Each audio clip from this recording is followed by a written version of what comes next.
Hi there, I'm Christopher Harrison. I'm a senior cloud advocate inside of Microsoft Cloud and AI. And what I want to do in this video and across the next couple as well is begin to take a look at Django.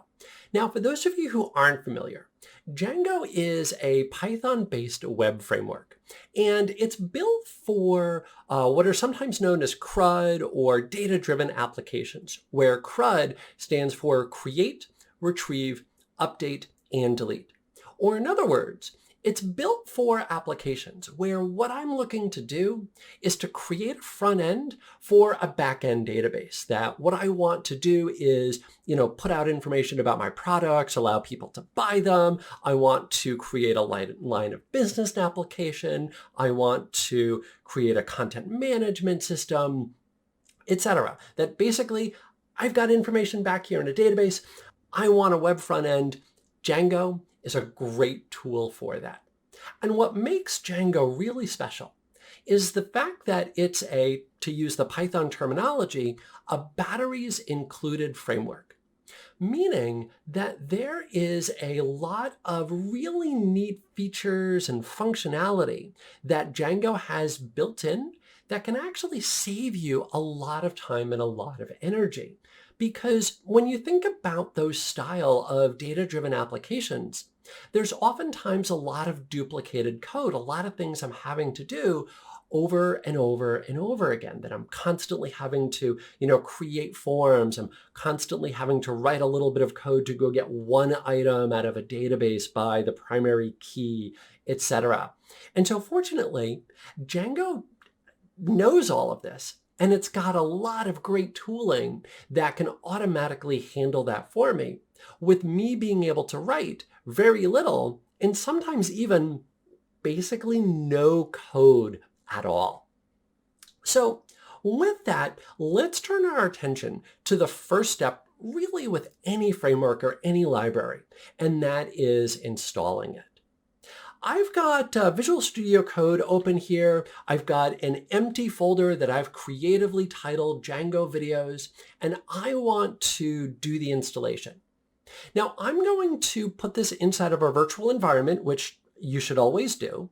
And I'll do this by saying Python 3.8, so I'll use version 3.8 here. I'm using WSL in Linux. If you're using Windows, the syntax will change just slightly, but the concepts are still the same. So I'm going to run a module here, the virtual environment module, and I'm going to put my virtual environment into a folder called venv. And you can call that whatever it is that you want. A lot of people like to put a dot in front of it to make it hidden, or maybe just env or whatever it is. I like venv. That's just me. That's what I'm going to call that. And if you're not already familiar with virtual environments, what this will do is it will actually create a new folder where all of my libraries and my binaries and everything else are going to be stored to run my application.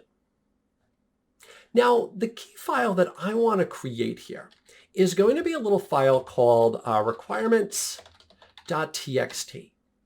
And inside of requirements.txt, I'm going to list Django, there we go, as a requirement.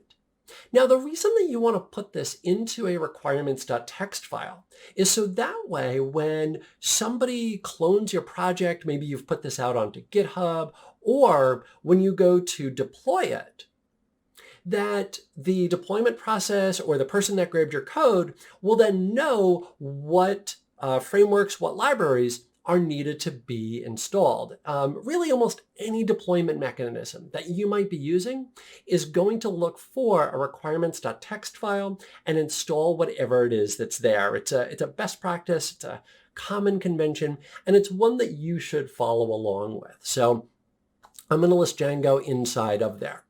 So now before I install it, I did skip one little step here. Let's make sure I don't forget to activate the virtual environment. And I'll do that by saying source venv bin activate. There we go. Make sure that we do that. And now let's go ahead and pip install, here we go, tick R, and then that requirements.txt file. And whoosh, And now it will install Django for me. And as I highlighted that little Vim folder, if I go into lib and I go looking around, you're going to notice that there is Django right there. So we've now installed Django. We set up our virtual environment. We set up our requirements.txt file. The next thing is to then start to, well, creating everything that we're going to need for Django, which is what we'll do in the next video.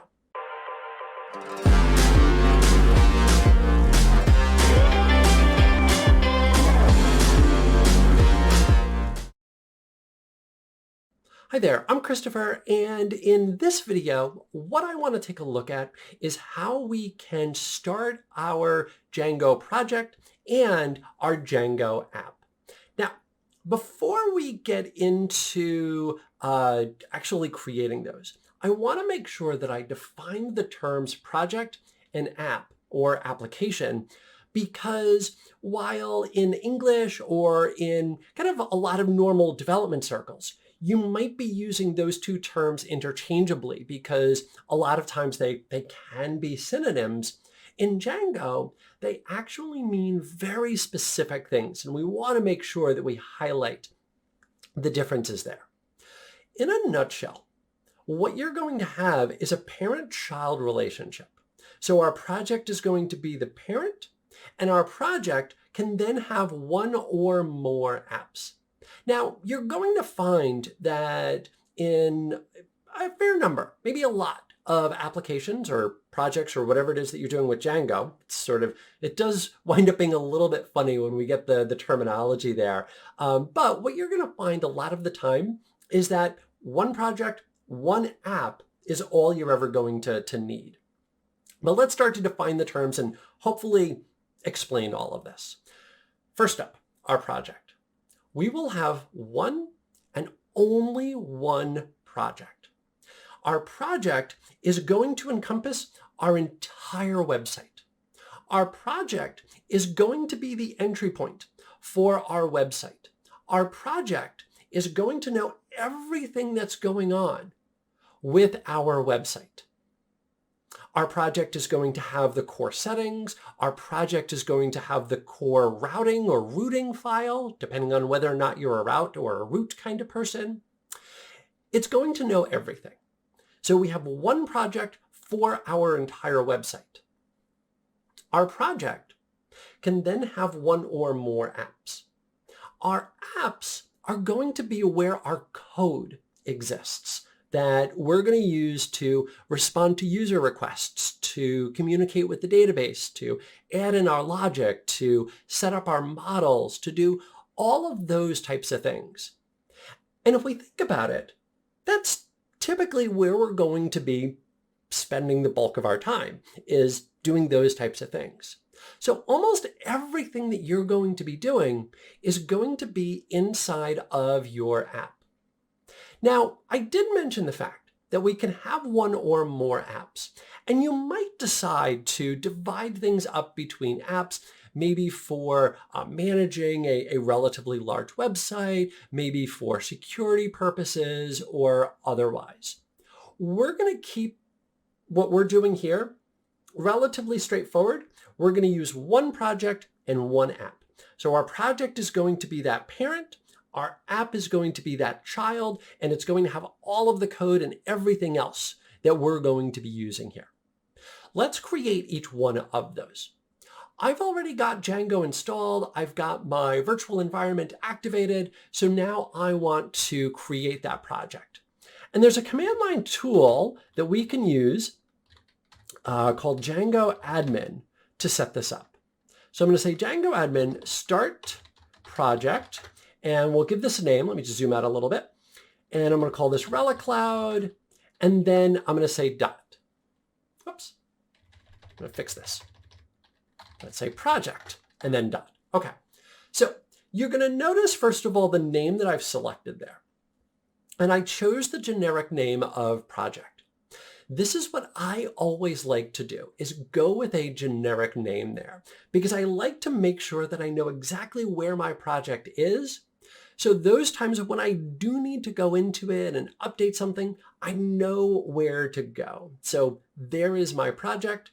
That second parameter of dot means to create it in the current folder, which is almost always what you want. If you leave that off, it's going to create it into a subfolder, and then your directory structure becomes a little bit awkward and so forth. So I like it like that. I'm going to leave that with the dot there, and I'm going to hit enter. And now what we're going to notice is that we've got a handful of files that were now created, that little project folder, and then this manage.py. Let's highlight a couple of files here. First up is this manage.py file. And this manage.py is the entry point for our application. And it's the script file that we're going to use to perform a lot of the operations that we need to perform to manage our application. Things like updating the database, creating superusers, etc. That's inside of manage.py. The next big file that we want to highlight is urls.py. This is going to be the entry point for all of our routing. So a request is going to come in, it's going to be sent to here first, and then this will go ahead and dispatch this out either directly to a function or method that needs to be called, or more typically to another routing table, which we'll see in the next video. The last big file is going to be settings.py, and I'm actually going to pin this in because I'm going to need to come back to this in a moment. Settings.py, as you might imagine, contains a collection of settings. And so if you scroll through here, you're going to notice that there's things like whether or not we're doing debug, the secret key. Down below, there's things like our databases. We've got middleware, and then we've got our apps. And so our apps, again, is where all of that code is going to exist. And this is what we need to create next. So let's go ahead and do that. So I'm going to leave this here, and now I'm going to go back one more time to Django admin, and I'm going to say start app, and I'm going to call this Relic Cloud, which will be the name of the fictitious space travel agency that we're going to work with. So let me go ahead and hit enter. We'll create that. And now let's see what we've got. Back over here, you're going to notice that there's my Relic Cloud folder, and we've got a handful of different files here. At a real quick high level, admin is going to be used to register models and configure the built-in administration site. Our models.py is where all of our database models are set up. Our tests, if we're using test-driven development, can be placed there. Our views.py for all of our view functions, view classes, etc. And we can, of course, split those out into separate files if we so desire. Now, the one file that I skipped over there is apps.py. And you'll notice on apps.py that there's one class here that's called Relic Cloud config. One thing that can sometimes be a little bit confusing with our projects and our apps, or our project and our apps, is that even though we are going to have a parent-child relationship, this is not automatically set up. That even though I just created the project and created the app, no relationship exists. So the big thing that I need to do is I need to make sure that I register that as an installed app. So back over here on settings.py, I'm now going to say the name of the folder, so Relic Cloud .apps, and then the name of that config. So let me add that in, and now I've got that.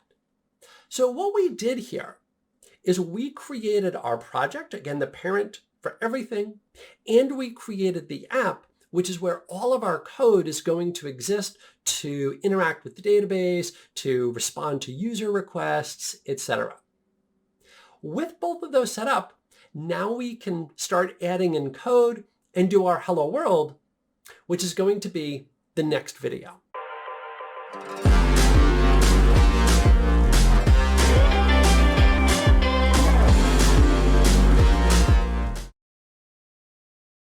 Hi there, I'm Christopher, and if we're going to have a demo set of videos, we're going to put together a beginner set of videos, we're of course obligated, required by law almost, to do hello world. So let's do exactly that. In the prior two videos, we saw how we could install Django and how we could set up our project parent and our app child. Now we want to start to add in a little bit of code to do that hello world. But of course, before we do that, we're going to need something to serve up our website. Fortunately, we've already got that built in. That, if you remember the manage.py file, that entry point for our scripts, well, that includes, among other things, a little script called run server, which will start up our server.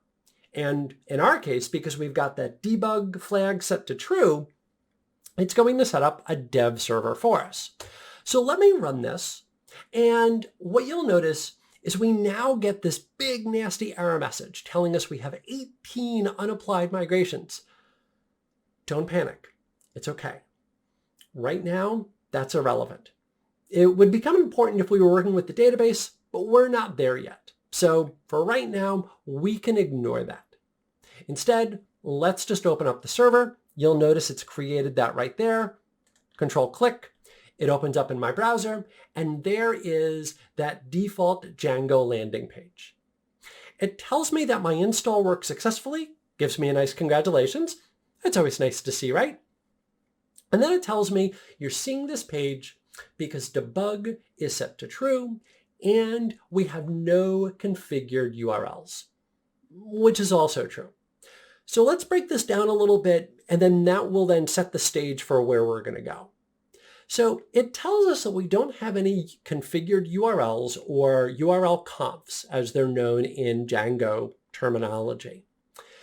And in a lot of other frameworks, you'll hear the phrasing route, and that's honestly the one that I like to use. And in a nutshell, what routing or a URL conf is all about is a user makes a request. They go to a particular URL.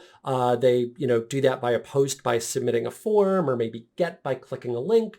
And we now need to run code in response to that. So we need to route their request over to some function or some method that's then going to perform the desired action. And that's how we're going to walk through this, that we will set up first that little function, and then we'll go ahead and create that route or that URL conf, which will then act as the middle ground. It will bring everything together for us. I'm going to open up Visual Studio Code here, and I'm going to go into my app or my Relic Cloud folder here, and I'm going to go into views. So views is where we will add in the code to display information out to the user. That's what a view is all about. It's how the user is going to view some information.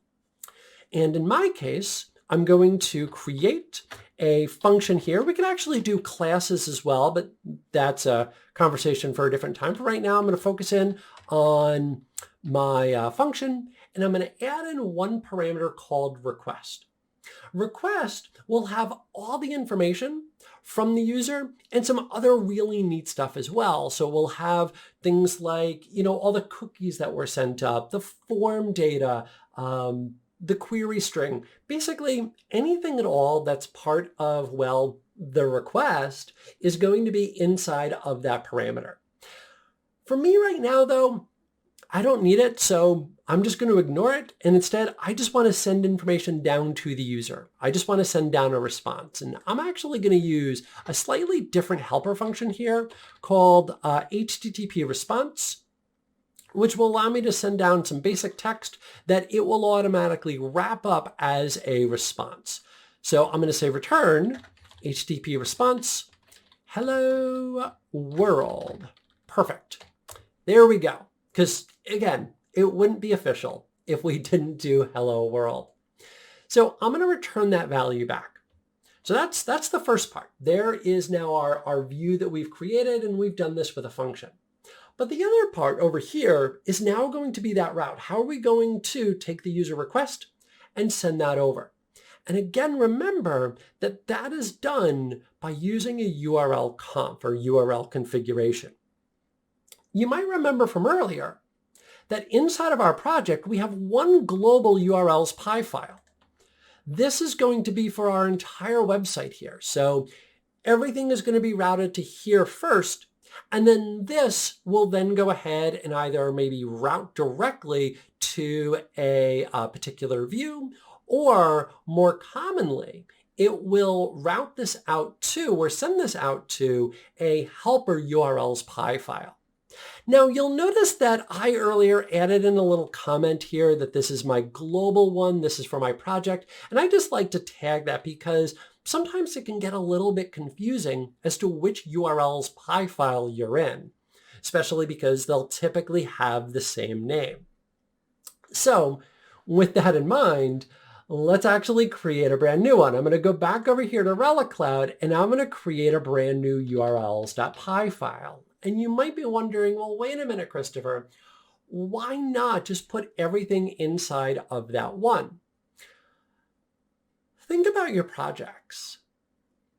Think about your websites, that your routing tables are typically quite large because there's a lot of different requests that need to be mapped into different places and so forth. And so putting that all into one file, it's probably going to become unwieldy after a while. So we'll create separate ones to manage different portions of our website.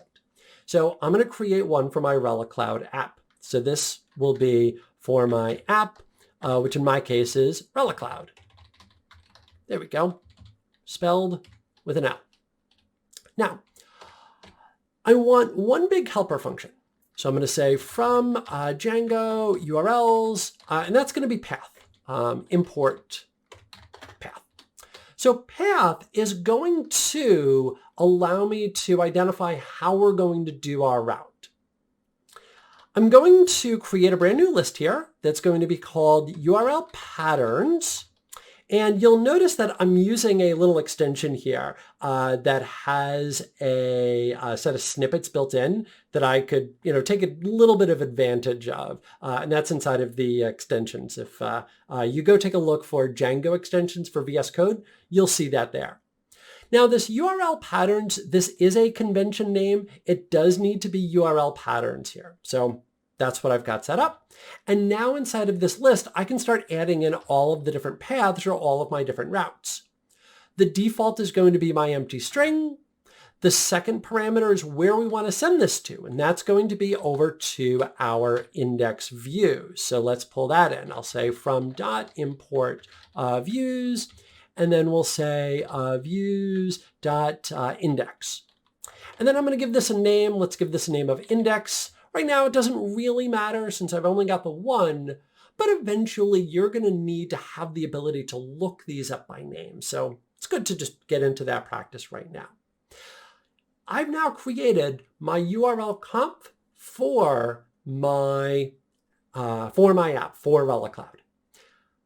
Now I need to register this inside of the global one. So let me go back over here to my project, and let's bring in one more helper here called include.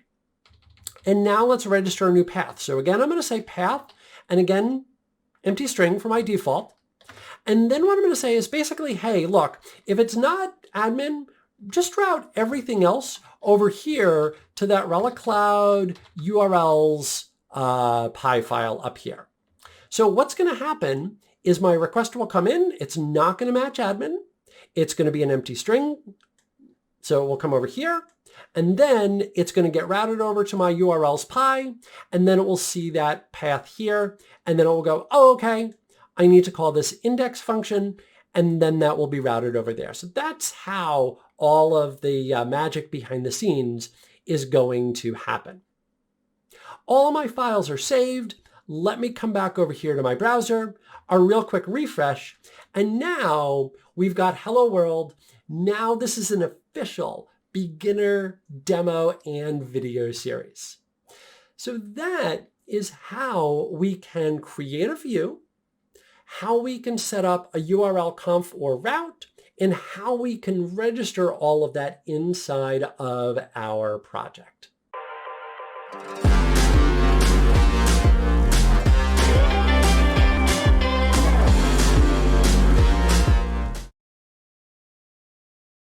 Hi there! My name is Rabia Imad and I'm a program manager at Microsoft.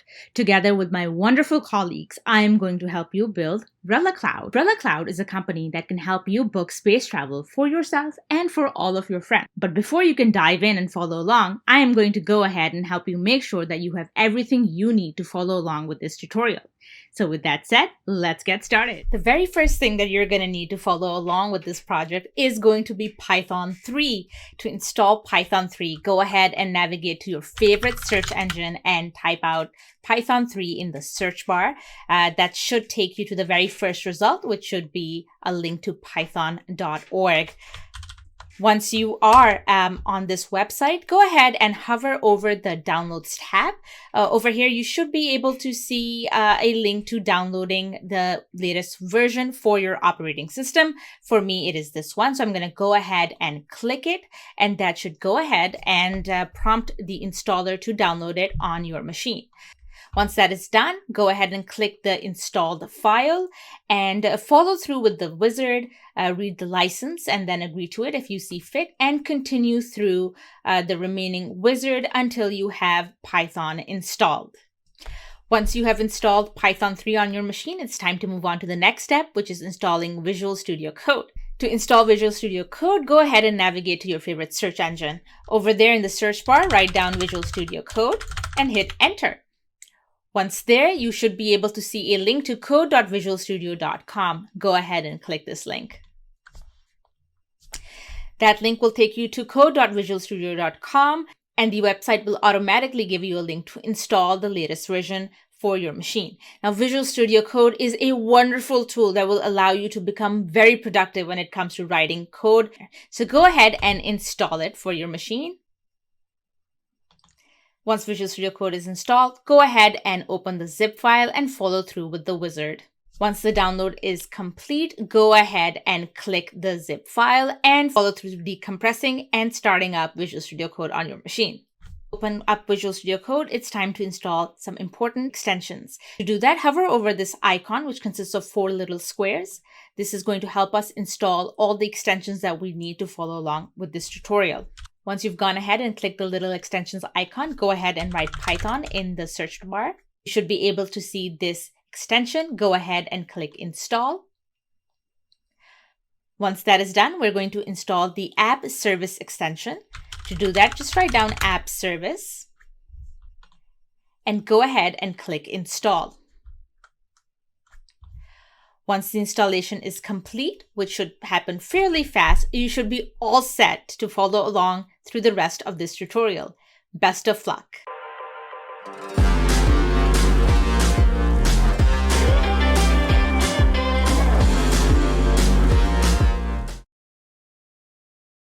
Hi everybody, I'm Anthony Shaw. I'm a senior cloud advocate at Microsoft, and I'm going to pick up where Christopher left off and take you through the next step in your Django journey. So Christopher showed how you can create a new project and create an application inside that project once you've got Django installed.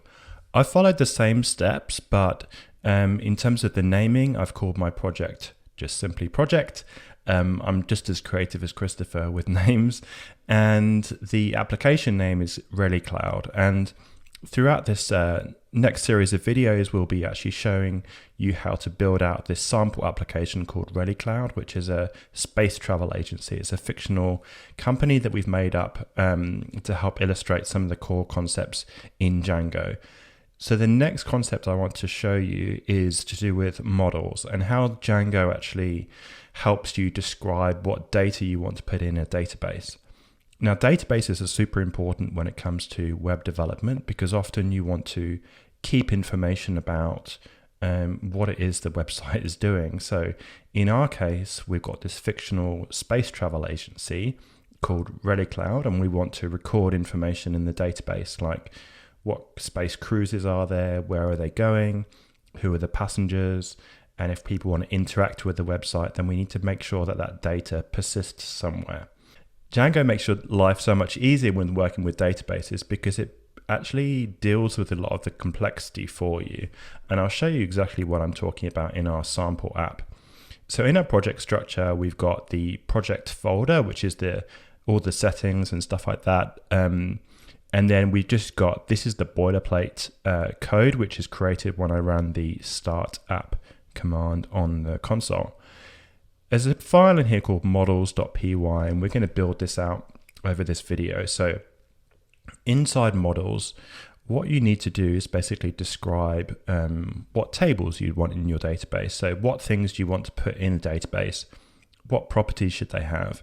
If you're used to database design, basically your models become tables and your fields become columns. So with our fictional travel agency, the first thing we're going to do is they need to go somewhere. So, we want our space cruises to actually go somewhere. So we can create a model called destination.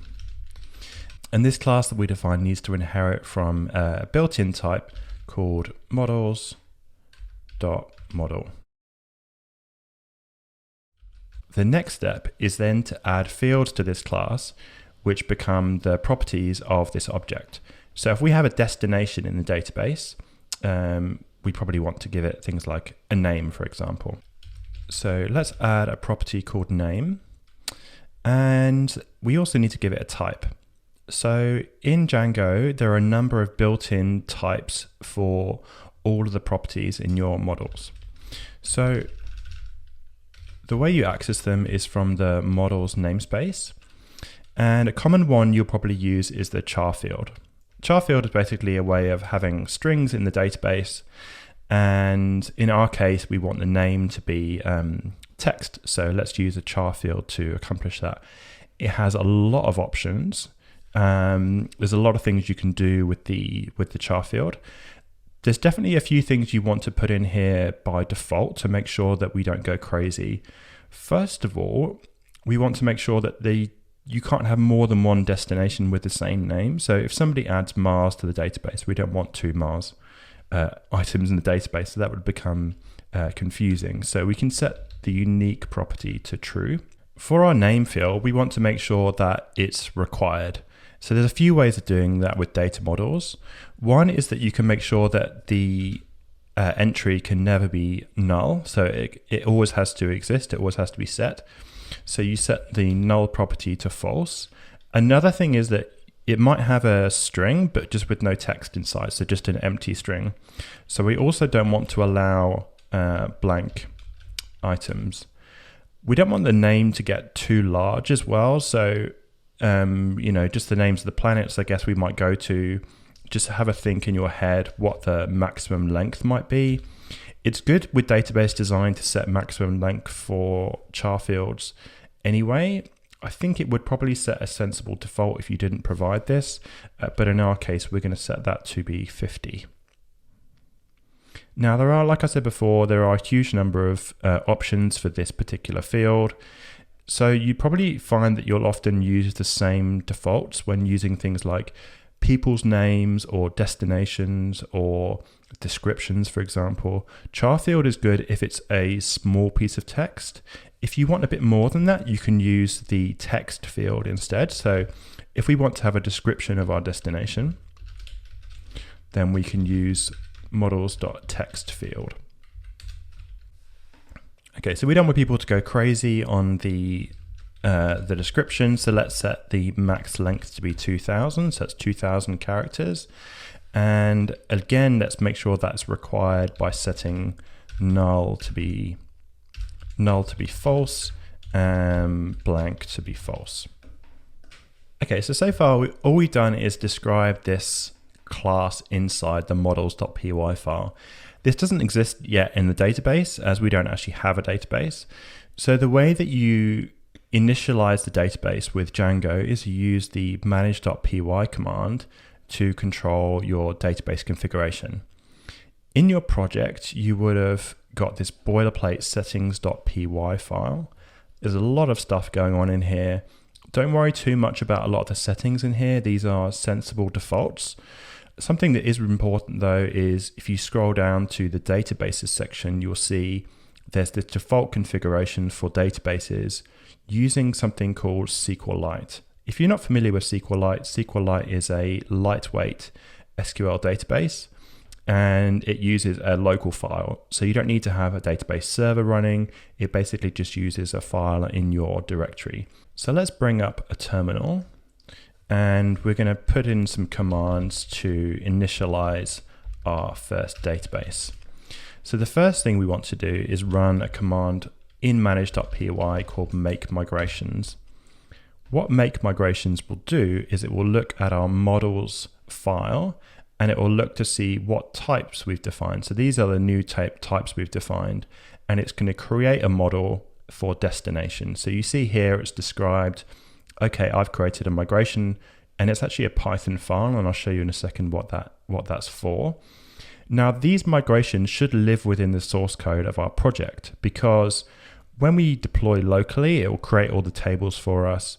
If we deploy in production, it should again create all the tables. We want those to be consistent. So we want to make sure that, if we move to a new environment or we deploy into the cloud, for example, you don't want to have to go and create the database, create all the tables, create all the columns. Remembering the names and configuration of all that database will be tricky. So Django does this for you, and it does that using a system called migrations. So it will have created this initial migration file. You don't have to worry too much about what's going on here, but this is basically a script that can be run on the server to connect to the SQL database and make sure that the table, all the columns and the settings of the columns is how it is described inside this Python file. So we can do that locally by running python manage.py migrate. And the migrate command will have created a new database for us here, db.sqlite3, and it would have applied the migrations to make sure that the tables exist for what we have in our application.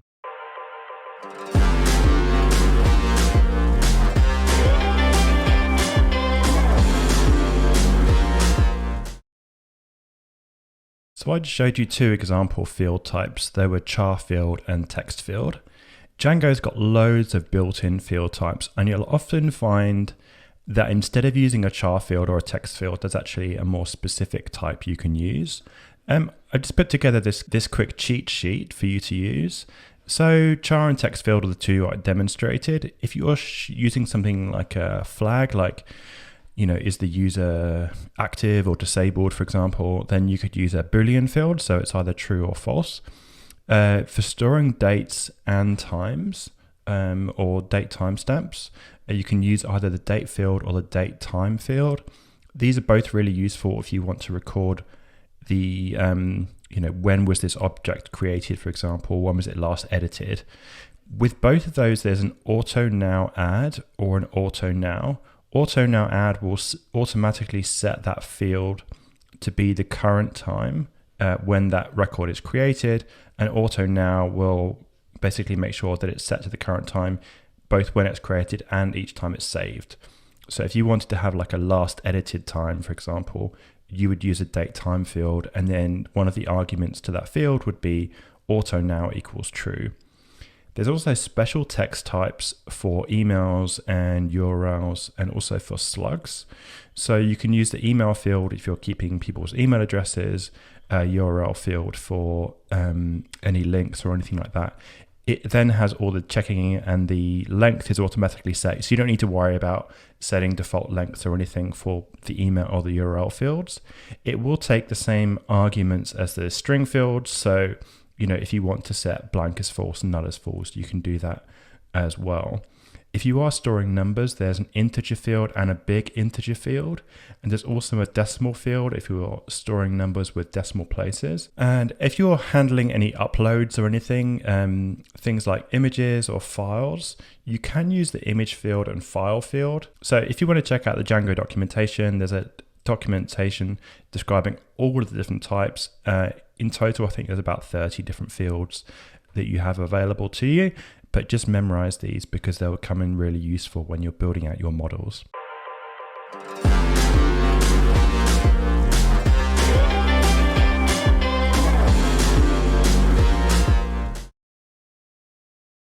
Okay, so once your migration is finished, then you're going to have this db.sqlite3 file here locally. Now, out of the box, you can't work with this file without like a specialist database client. But I'm going to show you a little trick actually just to make life a little bit easier. If you go to the extensions tab in VS Code and search for SQLite, you'll get this extension here called SQLite. This is a third-party one. It's not one that's built into VS Code, but it's pretty useful for working with SQLite databases locally. We're not going to edit the database, we're just going to have a peek around, and so I can show you how Django is actually working with the database behind the scenes. So go ahead and install that.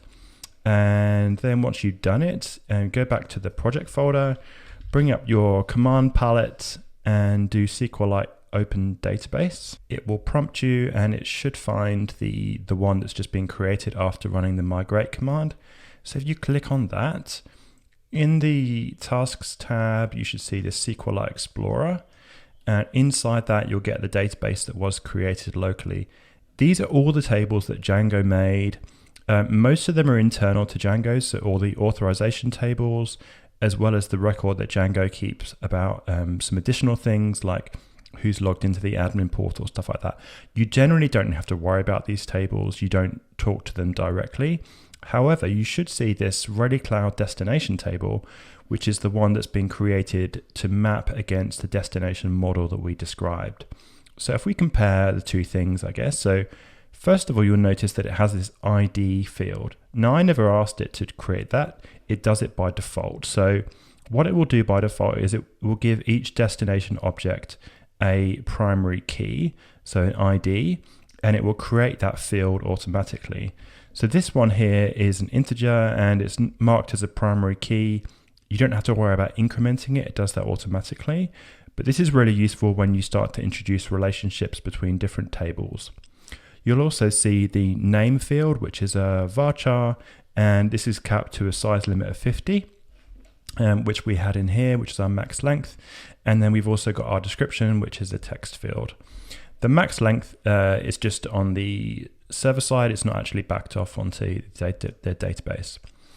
So let's say that we want to add an additional field to this as well. So our destination here, we've got our name and our description, and I've also showed you some additional field types.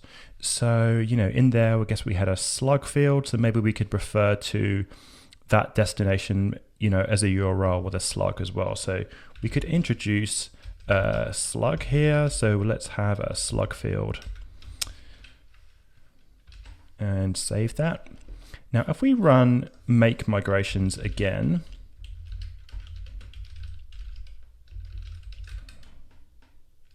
okay, so if we run make migrations, it's going to cause an issue because I've introduced a new field called slug.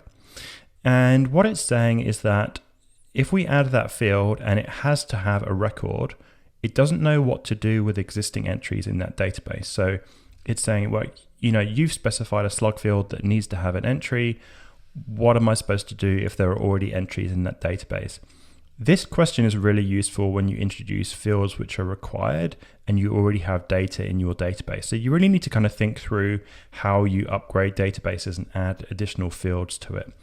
In this case, what I'm going to do is I'm going to specify a one-off default, and I'm just going to use none as the option. Actually, that needs to be a string, so let's put it in quotes.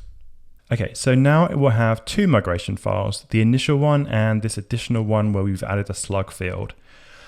As you build out your application, you'll get more and more migrations in this folder. When you initialize a new database, it will run through the migrations in sequence as they're numbered.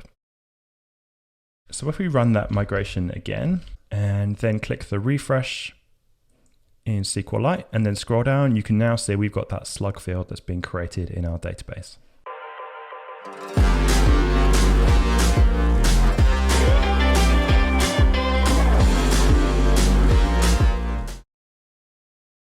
So let's expand on what we've learned so far and create another model in our models class. So similar to the first one with the destination, we define a class and we inherit from models.model. So this time, let's actually create our space cruise, and we'll just call that cruise and inherit from models.model again.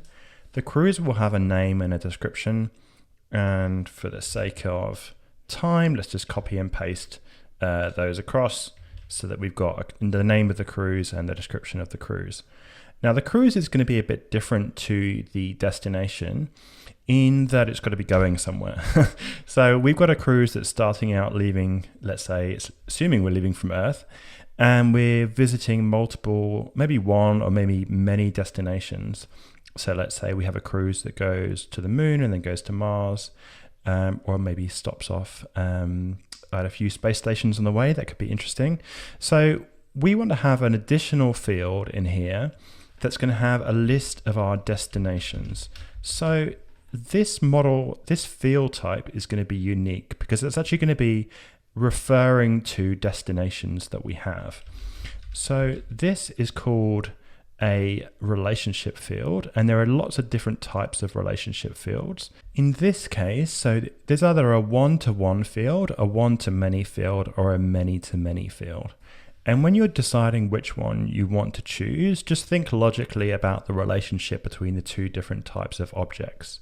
So can a cruise have more than one destination? The answer is yes, so it can have multiple stops. So that's either a one-to-many or a many-to-many. Can a destination have multiple cruises? So can there be more than one cruise going to Mars? The answer is yes, because we could have different ones leaving on different days. So therefore, it would be a many-to-many relationship. So there could be a cruise going to multiple destinations, and there could also be multiple destinations going to the same cruise. So let's define that as a many-to-many field. The first argument to this needs to be the type of the model that we're actually relating to. That's destination. Since we've already defined it, we can just refer to it like this. And the other thing we want to set is the related name, which is a property so that when we're getting a cruise object from the database, if we want to refer to the destinations in it, then this will be the name of that property. So we'll just call that destinations. And save. And then again with our other types, we can run python manage.py make migrations to create the migration script to add the new relationship and the new table. And then we can run python migrate, and it will create the new table in our database for us called cruise. And it will also create the mapping table, which maps between cruises and destinations. You do need a mapping table if it's a many-to-many relationship, but you don't have to worry about the actual database structure. As with Django, it creates all of these things for you. Now, when we're referring to these objects in our views, which we'll come to later in this course, we might want to print the destination on the screen in HTML, for example. So out of the box, Django will implement something called a magic method. If you're not familiar with magic methods, these are the methods that start with this double underscore, sometimes referred to as a dunder in Python. The dunder str method basically means that if you print an instance of this object, what should we return? And by default, it would actually say class destination and then some information about it. If we want to print a destination, the chances are we actually just want to show the name of that. So let's override this dunder method and then just return the name of the instance. So if we have a print destination, it's actually going to just show the name instead. And let's do the same thing for the cruise as well.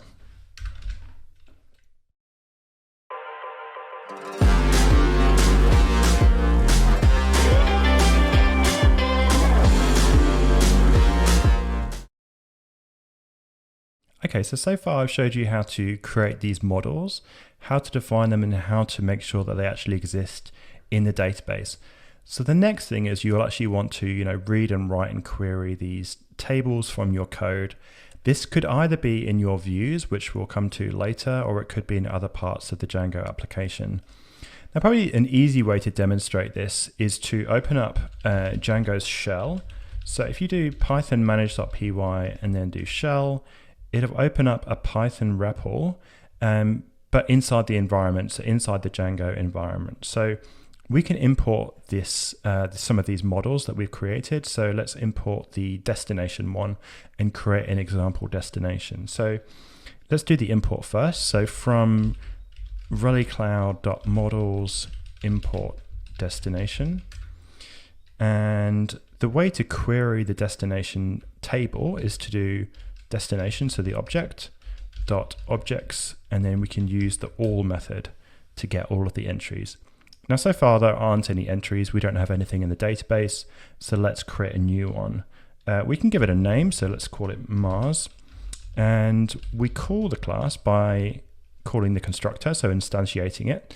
And then I know that we've got name, we've got description, and we've got slug. So let's set each of those as keyword arguments when we call this constructor. So the name will be Mars. The description will be the red planet, and then the slug can be Mars. Once we've done that, that object only exists inside the shell. It doesn't exist inside the database yet. So if you run the save method on the instance, then it will have then created that information in the database. So if I run that query again to get all objects, you'll see that we get back that destination Mars object. So if we get the first one, we can see the destination, we can then see the name, we can see the description. So when you're working with data in the database inside Django, you're always using the models to interface into the database. You never have to write, only in very special circumstances, but you generally never have to write SQL queries directly. You work with the models interface to read and write from the database. Okay, so if you do destination.objects.all, that will give you all entries. There are lots of other methods you can run on the objects field. Probably the most common one you're going to be using is the all method. You can also do things like filter, for example. So if you wanted to get all entries where the name maybe meets that criteria. There are a number of other special properties you can do when using filters.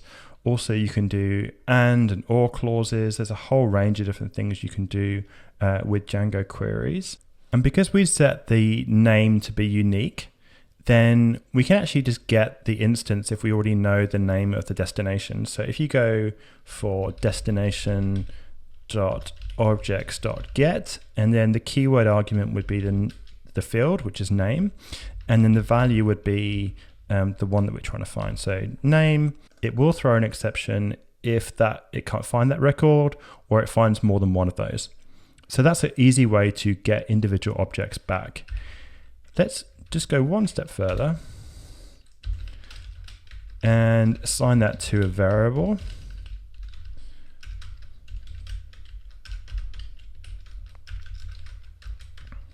And let's change the description of that object.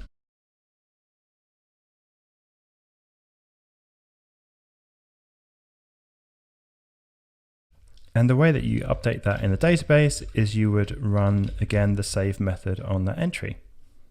So that's how you read and write from the database in Django using Django models.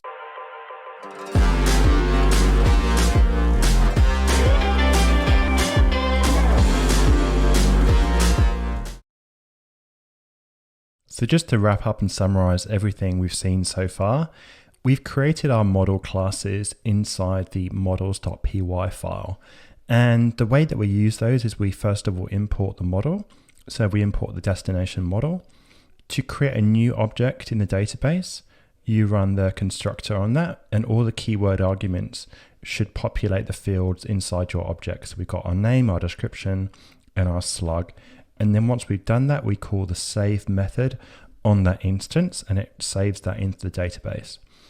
To fetch objects back out of the database, you refer to the model type, so destination, and then .objects, and then call the all method on that, and it will give you all destinations. If you wanted to get a specific instance instead, you would use the get method, and the keyword argument would be the unique field, either the primary key, the PK field, or in our case, we had name assigned as unique, so we can use the name field. We can assign that to a variable, we can call that Mars, and then if we want to change a property on that field, we can then use the dot description, change to a new string, and then call the save method, and it will update the database for us.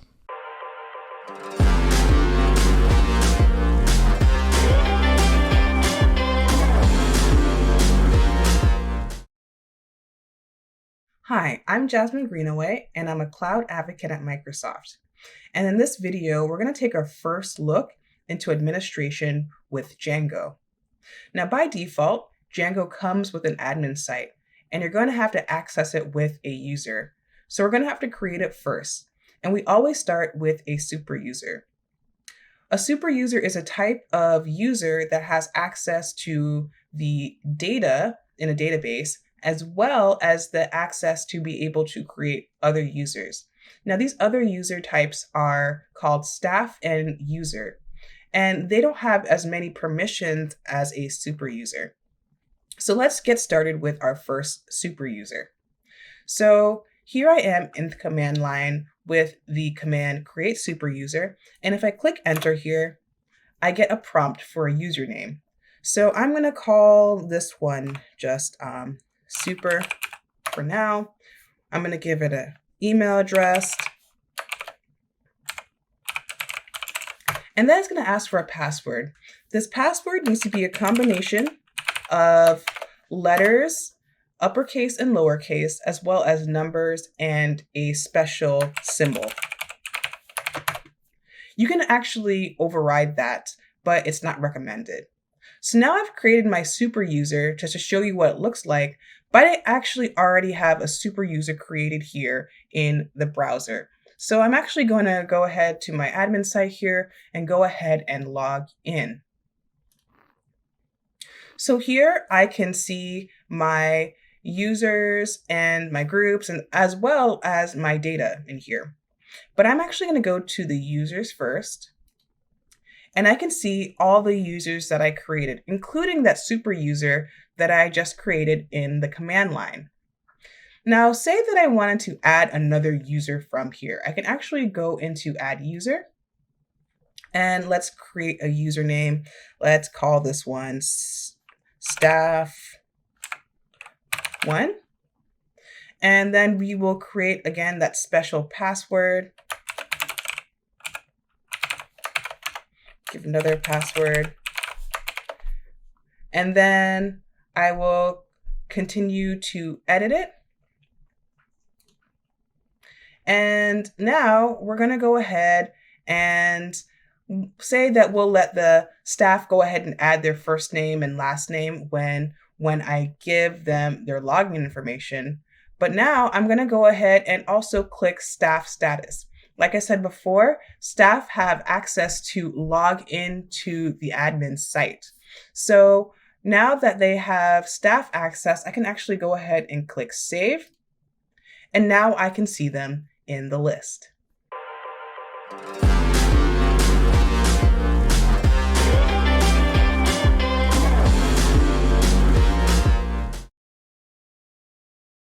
Hi, I'm Jasmine Greenaway, and I'm a cloud advocate at Microsoft. In this video, we're going to work with data in the admin site. You're going to be able to update, insert, and delete data as long as you have the permissions to do so. This would most likely be something that a super user would be able to do right out of the box. Now, before we head into the admin site, we need to make sure to register the models we'd like to see in the admin site. So to be able to find that, you're going to go to your admin.py page. So here on line 5 to 7, I have the admin site.register methods here, and I'm registering the models here, cruise, destination, and info request. Now this means I should be able to see them in the admin site. So let's go ahead to the admin site right here. And here I can see all 3 of those models I'd registered. So let's go ahead and go check out cruises. So notice I have access to kind of see what's in there. So I could actually make a change here. Let's just go add test to the end because this description looks really great. I don't want to make too many changes here, but let's also add maybe another destination just to add a little bit of changes here. So I'm going to go ahead and click save, and let's just reopen it again here. And I can see that all my changes that I made are here. Now let's go back and let's go ahead and delete a destination here. I'm going to go here from action and delete select destinations and click go. And I get this prompt here. It says yes or no, take me back. I'm going to click yes, I'm sure. And now that destination has been deleted. Now I can go ahead and do this with cruises, destination info requests because I have the permissions as a super user. But other specific users might not have that same level of access. So just keep in mind when you are working with data, what permissions you have and what you can actually do.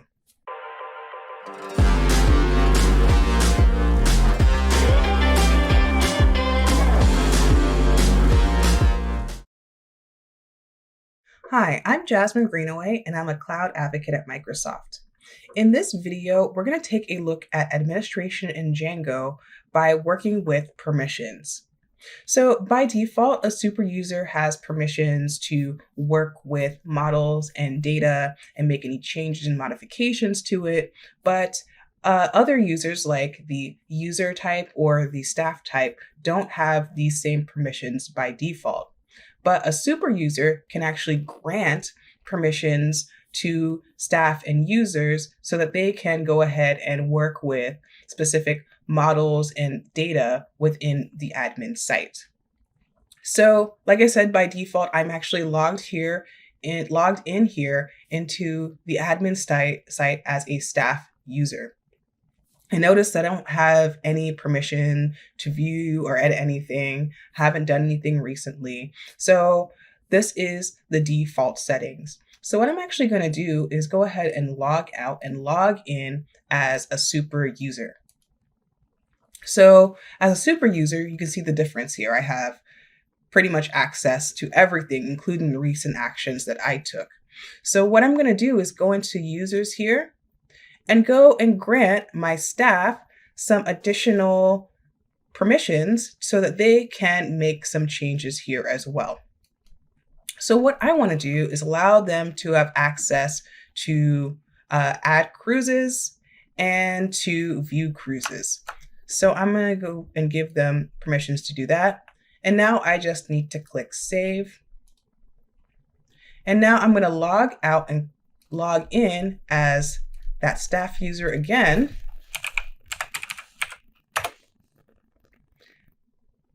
And great. Now they have access to this cruises site or this cruises data here as well. So I've granted them the permission and now they can see all the cruises in here. So you can see that they only have the permission to view the cruise, but not update it. And if I go ahead and click add cruise, they have permissions to add cruises as well. So let's just add a test cruise in there just to take a look.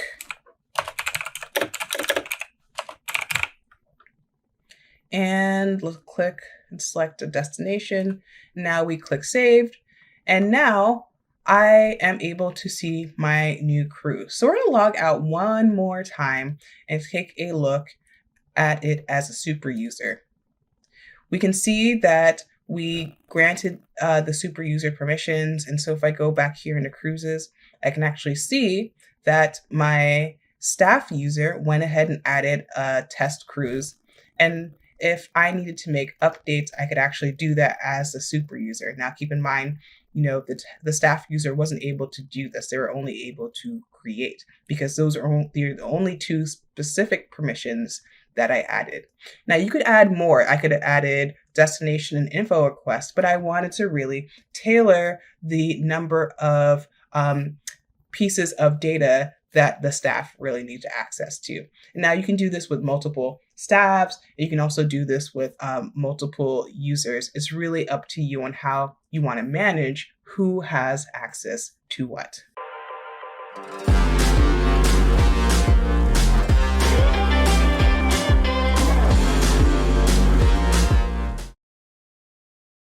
Hi, my name is Jasmine Greenaway, and I'm a cloud advocate at Microsoft. In this video, we're going to take a look at administration in Django, specifically the Django site. And what we're going to do is work with permission groups. Now, by default, as a super user, you have access to all the users to edit them, to create them, as well as the data. And as a super user, you're going to sometimes want to grant permissions to a number of users in the administration site. And yes, you could do this one by one, but the nice thing about a group is that you can choose a set of permissions and then grant all those permissions per group to the user. So that's what we're going to do right now. So here in the admin site, I am in the add group page.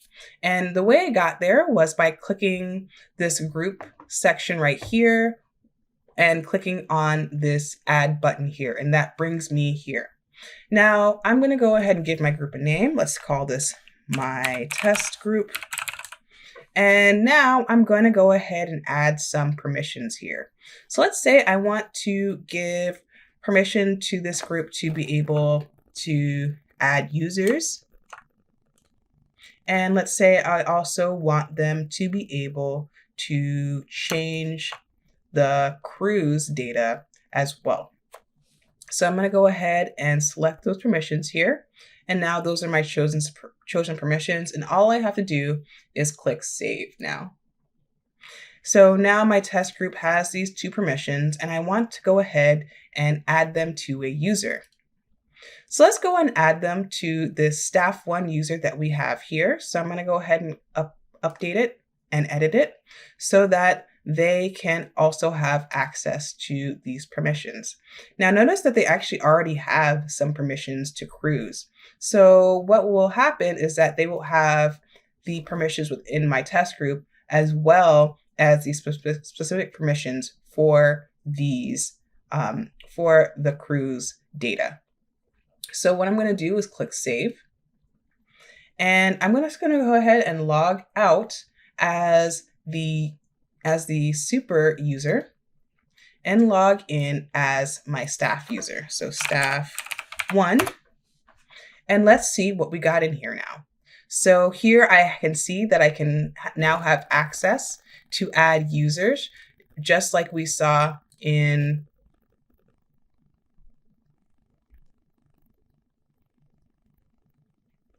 So now I'm logged into the staff page here, and you can see that I have now access to add a user as well as cruises. I have access to add and actually make changes as well. So I can actually go into test here, and I could actually go ahead and just make a small change here and click Save as staff 1. So that's the nice thing about being able to add groups for permissions to users. So say that I added another staff user here, they could be granted that group permission so that they can be able to make changes or work within the admin site as needed.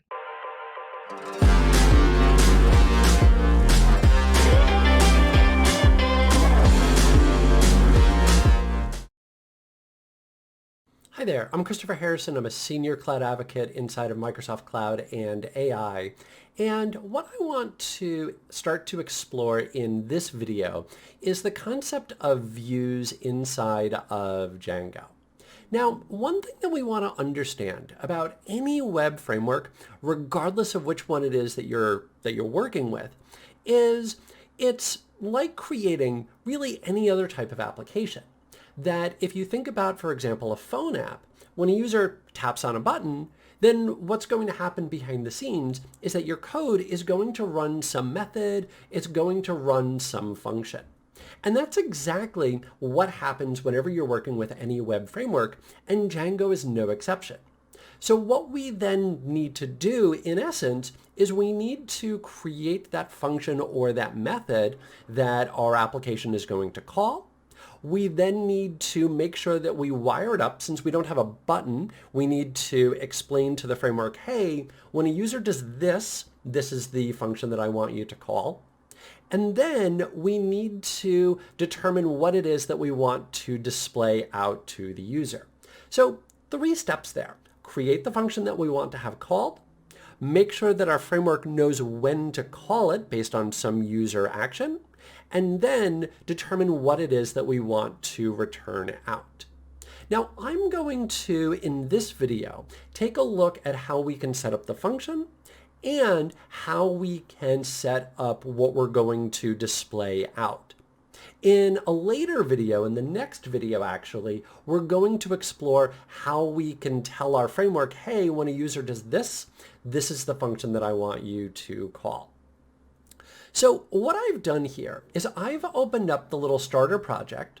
I'm inside of my Rela Cloud app, and I'm inside of the provided views.py file. And this is what you'll see inside of any app that you create inside of Django that first time is this empty views. So it tells us create your views here. Let's follow those directions. Now there's actually 2 ways that you can create views inside of Django. You can either do this with a class or you can do this with a function. Let's start with a function. So I'm going to create one called index here, which is typically what you're going to call whatever that default page is. And then I'm going to say return render. And then the request object that we got that contains everything from the user and the name of the HTML page that I want to return back. So let's call this index.html.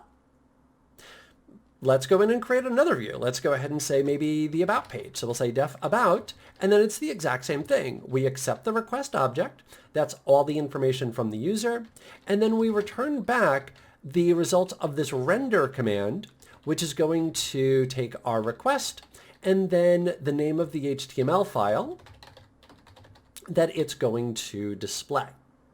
Now the HTML file that it's actually going to display is going to be, in Django terms, what's known as a template. And as we're going to see a little bit later, we can actually make this dynamic. But it could just be a static HTML page, that if that's all that you need to display out, then that's it. So let's see how we could do that. Inside of my Rela Cloud app folder, I'm going to create a brand new folder that I'm going to call templates. And in here, I'm going to create my index.html. And then I can just go ahead and create a normal HTML file. So HTML, head, title, Rela Cloud, like that. Close our title, close head, open up our body. And I'm going to go ahead and cheat here and just paste in a bit of text. So let's go ahead and just paste that in. There we go. Close out the body and then close out our HTML. Cool. And I can do the exact same thing with the about page. So let's actually just copy all of that and let's create another template here called about.html. And let's just paste that in here. So we'll update our title maybe to be about Rela Cloud. And then we'll update our text. Again, I'm just going to cheat here. And let's just grab that bit of text. There we go. And so what we now have is we now have our templates here. Again, right now they're just static HTML, but as we'll see a little bit later, you'll be able to make these dynamic. We've got our normal HTML head, title, body, just like we would for our index and for our about. And we've got our couple of views created. And so when index is called, it's going to return back that index HTML page. When our about is called, it's going to return back the about HTML page. Of course, the next step is to tell Django, to tell the framework, hey, when a user requests this, this is what I want you to do in response to actually connect those. And that's actually what we're going to see in the next video.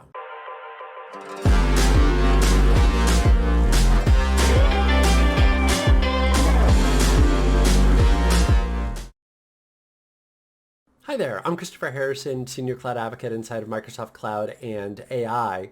And in this video, what I want to explore is how we can implement what's commonly known as routing, which is telling a web framework, hey, if a user goes to this particular URL, performs this particular action, this is now the code that I want you to execute in response to this. Now in Django, the way that this is done is by using what Django calls a URL conf file, which is a collection of paths or a collection of routes, as a lot of other frameworks would call it, which is again me saying, hey, when a user goes to this path, this is where I want you to send that request. Now, the global file for this is going to be inside of your project. And you'll notice that that's going to be called urls.py. And so right down here, this is the global for the entire project. And eventually what I'm going to need to do is to tell Django through this file where all of my URL confs are set up, where all of my routes set up, so that way it knows what to do. Now note the name here, URL patterns. This is going to become important because this is going to be our URL conf. That's what we're going to be doing here. Now, keep this URLs.py file in mind. We're going to come back to it. But for right now, and I'm going to close this out to hopefully avoid any confusion. I'm going to close that out. I'm going to go back to my app, go back to my Rela Cloud app. And inside of this app, I'm going to create a brand new URLs.py file. And so this is going to be specific to my app. Now, the good news is that in a lot of Django projects, you're going to find yourself really focused in on like one app. And so you won't have to worry too much about trying to remember which URLs.py file it is that you want. So for right now, let's just keep all of our attention on the one right here. This is the one that's inside of our Rela Cloud app. Now, what I need to do is I need to bring in a helper library for me to start to set up my, my routes or my paths. So I'm going to say from Django URLs, import path. Now this path function here, this is going to take 3 parameters as we're going to see, and we're going to list them all off inside of URL patterns. And this little snippet right here is being given to me by this wonderful extension here called Django. We'll make sure that there's a list in the video description down below. And it has a lot of great snippets and other things that, that will help you out. Definitely worth installing into VS Code.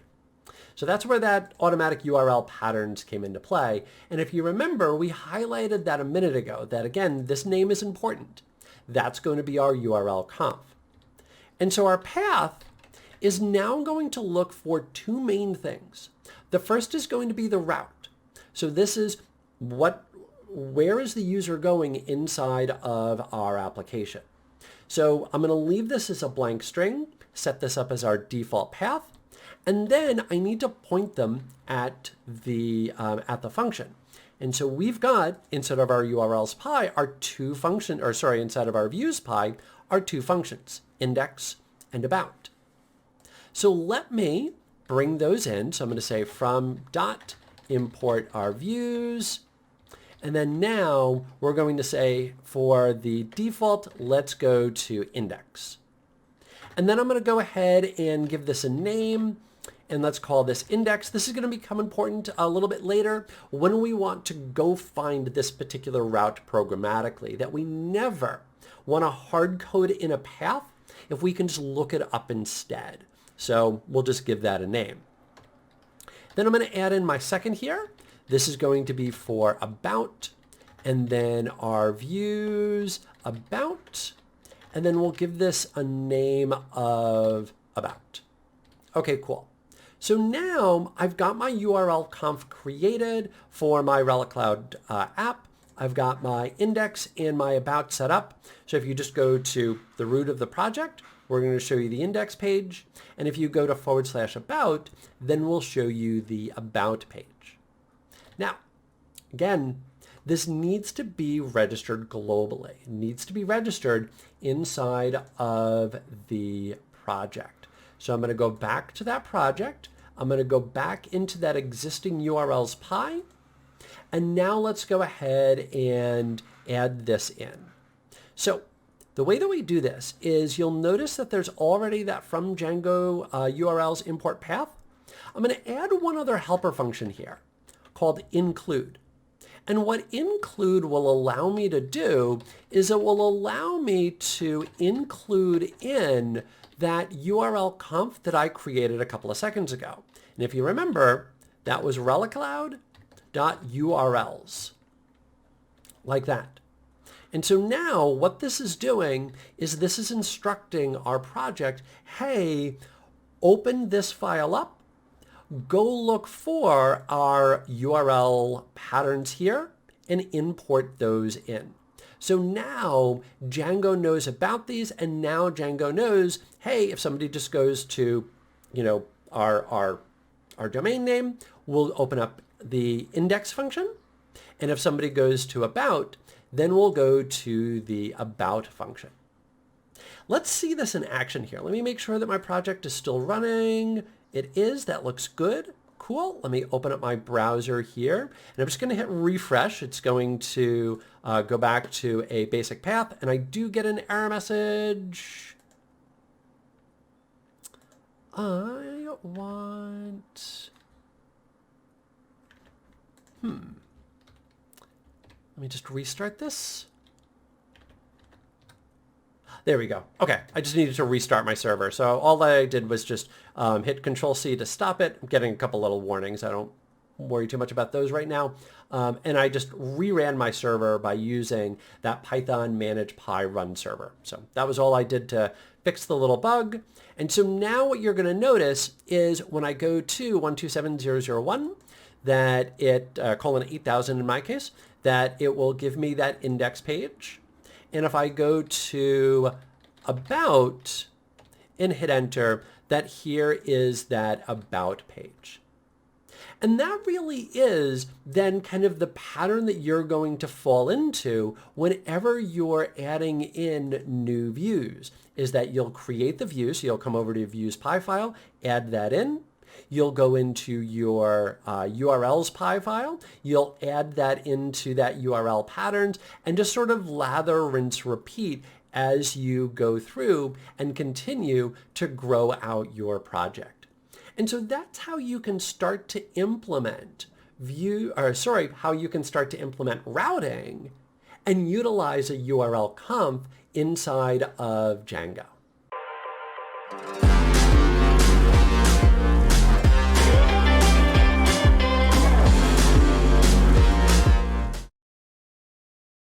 Hi there, I'm Christopher Harrison. I'm a senior cloud advocate inside of Microsoft Cloud and AI. And what I want to explore here is how we can set up inheritance using templates inside of Django. That whenever you're creating really any type of web application, you are going to need some form of consistency throughout all of your different pages, consistent structure, branding, navigation, etc. And obviously we don't want to have to do the exact same thing in every single HTML file that we create. So fortunately, what we can do in Django is set up inheritance, that we can set up a base page that we can use as our template, and then we can set up children that are then going to use that base, and we can indicate, hey, I want to put some information here, etc.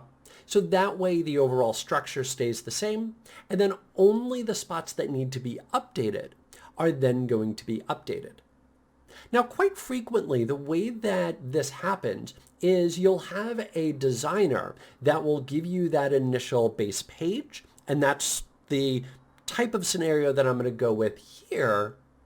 And then you'll go in and make a couple of modifications to then determine where it is that you want your children pages or your child pages to be able to put in information.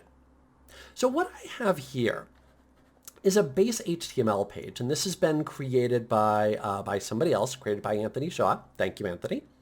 And it's already got most everything that I'm going to need. That you're going to notice that it's going to be using a little bit of like Bootstrap stuff, and we've got our little links and everything else that's set up. And so I'm going to now use this as the base. Now you may notice as I'm scrolling through this that it's already got a couple of things that aren't actually HTML. And this is where that templating engine that Django provides us is starting to come into action. Now what you're going to notice right here is we have this curly %. This curly % inside of the Django templating engine indicates that we want to run some function or some other bit of code from the Django framework. And you're going to see this in a few different spots whenever you're working with Django templates. And so the first place where we're seeing this is in this little spot called load static. So load, as you might guess, gives us the ability to load something up. So we're loading up an extension. And in particular, we're loading up this static extension. And this static extension is used in Django to indicate static files. So for example, your CSS files, your images, etc., that all of those are going to be static files. We don't need to process those at all. Now in Django, you can actually change where that directory is going to be. And there's also a little bit of special magic that needs to happen in order for Django to properly serve up static files. And so that's why we have this load static to load that extension up. And then what you're going to notice is that anytime that we want to go refer to something that's inside of our static folder, then what we're going to do is we're going to again use that curly %, say static, and then whatever the name of the file is. So this is now going to load up from our CSS folder, theme.css. And then you'll notice right here that we've got another call to static. This is going to go load up the small logo.png file from the image, res image folder, and so forth. So you can start to see how that goes. So anything inside of that static that we want to bring in, that's how we're going to do it. Now we're actually going to do something sort of similar to create inside of this base page here. This is going to be our parent or our base page. We're going to create different blocks. And so our blocks are going to be where the child pages are going to be allowed to put in information. Now we'll add these in and we'll give them names. And I'm going to use, again, that Django extension. I'm going to type out block. It will give me a little bit of a snippet here. So I'm just going to hit tab with that selected. And I'm going to give this a name of title, just like that. And now let me go ahead and move that down. And I'm just going to put in that default content of that Relic Cloud, expand your horizons. So our block, end block, this is now where a child page will be able to put in information. And there is our default. One little thing that's worth noting is that having the name on the end block is optional, but it can help potentially make your page a little bit more readable, especially if your blocks start to get a bit larger. So this is now going to be somewhere where a child page will be able to put in its own information. So that's our title. Let's go ahead and do the same for the content down below. So let's, again, block just like that. Hit tab. Let's call this content. There we go. And let's go ahead and move that default up inside of there. Okay, so now what we've done is we've now created this base page. Now I want to go use this. So let me go back to the couple of pages that we created earlier. So I've got my index and my about. The way that we're going to indicate that base page is up at the very top is we say extends. Again, I'll use a snippet here. So extends and then base.html. And so now I'll be able to say, hey, I want to put certain information into particular blocks. And so the first one is going to be the title. The next one is going to be the content. And so now I can go ahead and move all of that information that we had before into those little spots. So now let me go ahead and just clean up the rest of the HTML.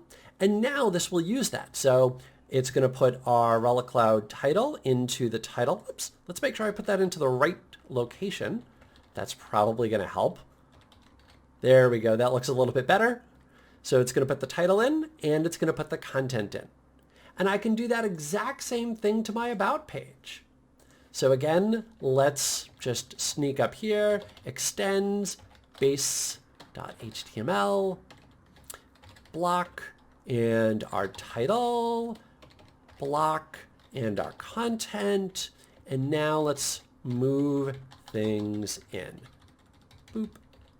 And boop. Sound effects help. There we go. Cool. And let's just get rid of the rest on the bottom.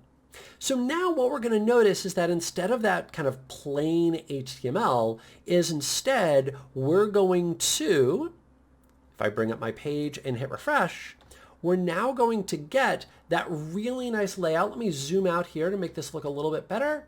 There we go. About like that. And so now there is our about content. So that's the about. And you'll notice that we're going to that about page and then our title says about Relic Cloud. And if I get rid of that about, we'll just go to the default page. It just says Relic Cloud. And then there is the information from our index being injected in. Now, one last little thing that I want to highlight here about our templates is you are going to notice that we want to be able to link this back to the home page and this to the about page. Now, we could go in and hard code URLs, but remember that our URLs inside of Django are going to be identified by the routes. So we don't want to do it that way. Instead, what we want to do is we want to use the URL function, the URL directive, to indicate what URL we want in place. So I'm going to call this about. So you'll notice that I'm updating the about link. I'm setting the href to now be this URL about. Now that name is going to be pulled out of the URL's py file that we specified a name there, so it will be able to pull it out of there. And I'm going to do the exact same thing up here with the home button. Let's go in and again, URL. Again, I'm taking advantage of the snippets that are built in. Index, hit save. And now if I come back to my page, a real quick refresh. And now if I click about, this takes me to my about page. We can see our about right here. And then if I hit the little home, that will then take us home. So what we saw here is how we can set up a base page to inherit from, how we can set up child pages to use that base, how we can utilize those blocks to determine where it is that people are allowed to put in different pieces of information. And we also saw two big directives on how we can look up static locations and how we can find URL paths from our routing table.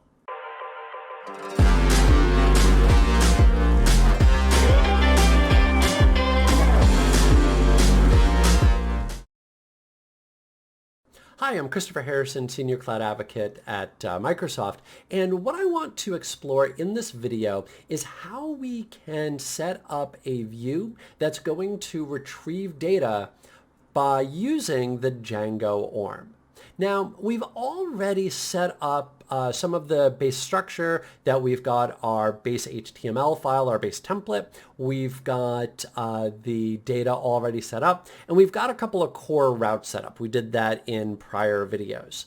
So I'm going to focus in on creating the view, on registering the view inside of our URL's py file, and then setting up the template to go ahead and display out that information.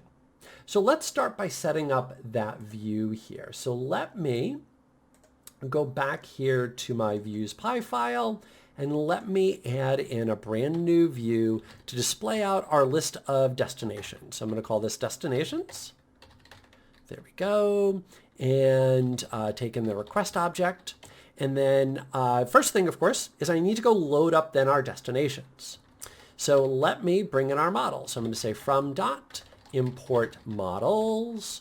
And now let's come down here and we'll say all destinations equals models, destination, objects, all. So that will load all of them. If we wanted to filter, do something else like that, we could do that here. I'm going to go grab all of them because I know that there's not a lot.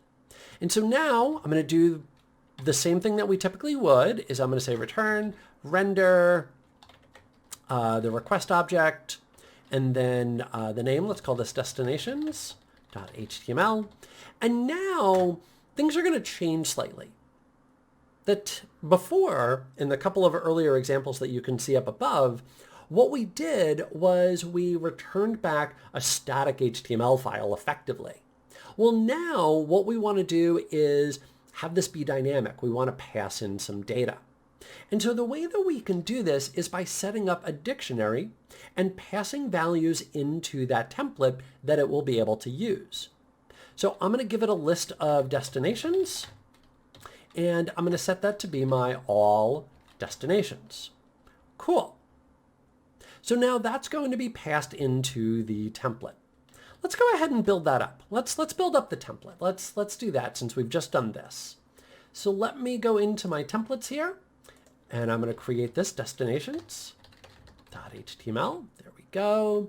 And let's go ahead and extend, again, taking advantage of that great little extension here.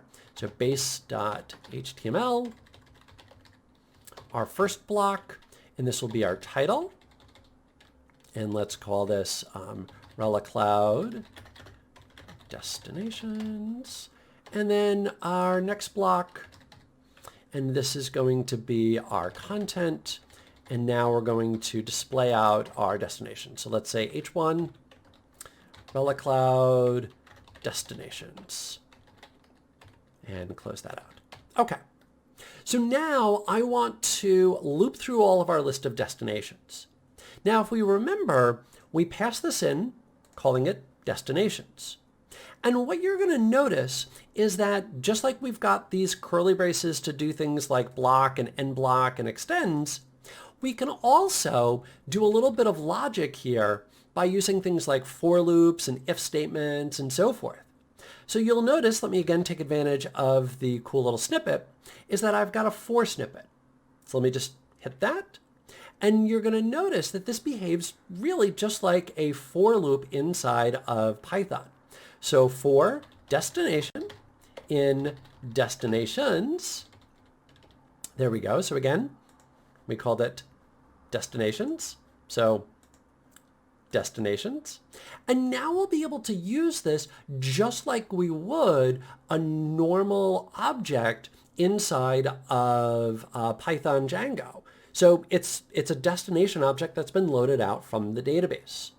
So let's go ahead and add in the display. And I'm actually going to go to the outside here real quick. I'm going to say ul class equals, and let's say list group. This is just a bootstrap thing just to make it look a little bit prettier. Close out the ul. And now let's go ahead and just a little bit of formatting. Li class equals list group item. And now we want to display out the destination. Now, if what we want to do is to display a string, so a dynamic string. So I want to display out the name of the destination. Then the way that I can do that is by using the double curlies or the handlebars, as some other frameworks might like to call that. And so now it's going to display whatever string it is that I provide. So in my case, I'll be able to say destination.name, and that will provide the name of the destination. And that was set up when we set up our model before that. I can pull that up real quick here. There you go. There's our destination, and there's our name. So it's going to display out that name there. Okay, cool. So this is now going to display out our list of destinations. Now I do need to register this. Again, remember that's going to be kind of our typical pattern is you're going to set up that view, you're going to set up whatever the template is, and we need to register it. So let me go to my my apps URLs pie, and let's add in destinations here. So I'll say path, and I'll say destinations, and then from our views, this is going to be our destinations, and then let's give this a name of destinations. Keep it consistent there. So let me save that. There we go. That's now updated. And if I go to my page here, and I update my URL to be destinations and hit enter, now you're going to notice that we see out all of our destinations. So there's all the destinations that were inside of our database. And so that's how we can then loop through all of that inside the template and display that out. The last little thing I want to do though is up here on that destinations link, I want to make sure that that's pointing in the right direction. So let me update my base HTML to do exactly that. So back to my base HTML, and let's go find that destinations, and then let's go in and say URL, tab to again take advantage of the snippet, destinations, hit save, and so now let's go ahead and let's just go back home, and then destinations, and if I click on that, there is our destinations. And so that is how we can add in a view that's going to accept some data, and also how we can load up data as well. This is now how we're going to be able to access the value that was passed in and be able to loop through all of that. You'll notice that we can now just use that as we would any normal object. And then just like we've seen already, we were able to register that inside of our URLs pie. I like having the trailing comma. Some people do, some people don't. I like it. So now we've been able to add that in. And then last but not least, we can update our base to have that URL. And so that is how we can create a view that's going to bring in data inside of Django.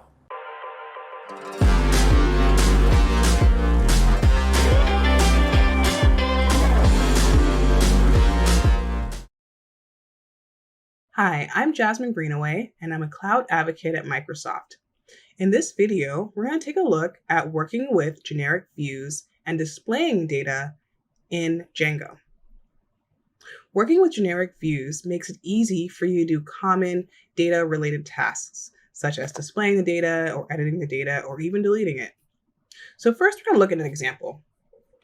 So here I have a list of cruise destinations. This is actually called a list view because I'm looking at a large set of data or a list of items in a database. So if I were to select one of these items here, it takes me to a little bit more detailed about that specific item. And this is actually what we call a detailed view. So now I can see a little bit more about the destination. So now let's take a look at what this looks like in the code. So the first thing to be able to implement a generic view is to be able to import it. And that's what I'm doing here on line 4. And then I need to add my destinations or these lists of destinations to the page. And this is how I do it on line 14 to 16. So you'll need three things. You need the actual model that you're working with, and you will need the template, and you'll need the context name. So let me show you where that all is. So here we have all destinations as the model. Remember, this is a list of destinations that we saw on the page. Next, I need the template, and this is essentially the page that will have my data in it. And here I have it as destinations.html. Finally, I need the context object that will be used to locate the model on the page and populate the page with that data.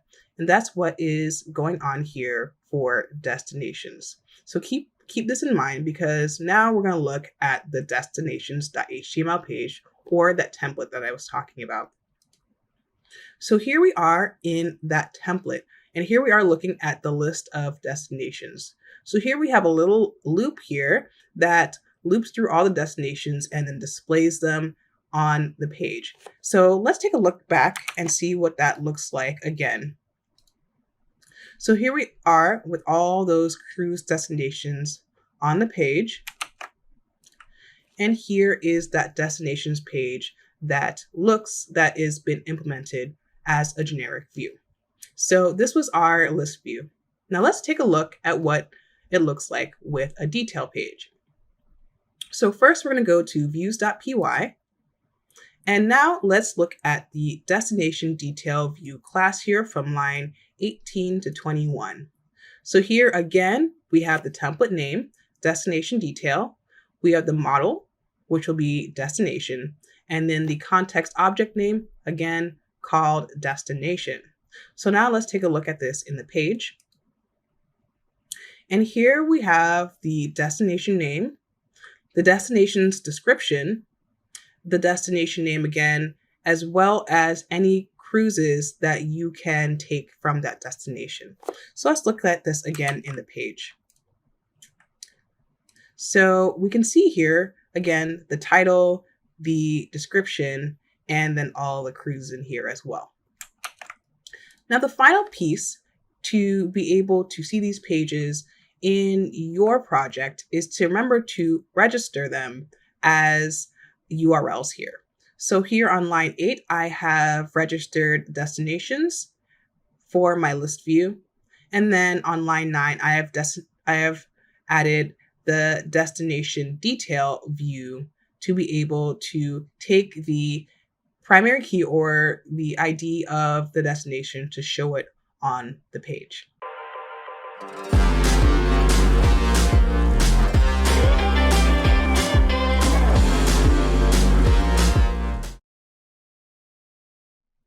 Hi, I'm Jasmine Greenaway, and I'm a cloud advocate at Microsoft. In this video, we're going to take a look at how you can create, update, and delete data with generic forms in Django. So first, we're going to take a look at creating and updating because they're quite similar in terms of code.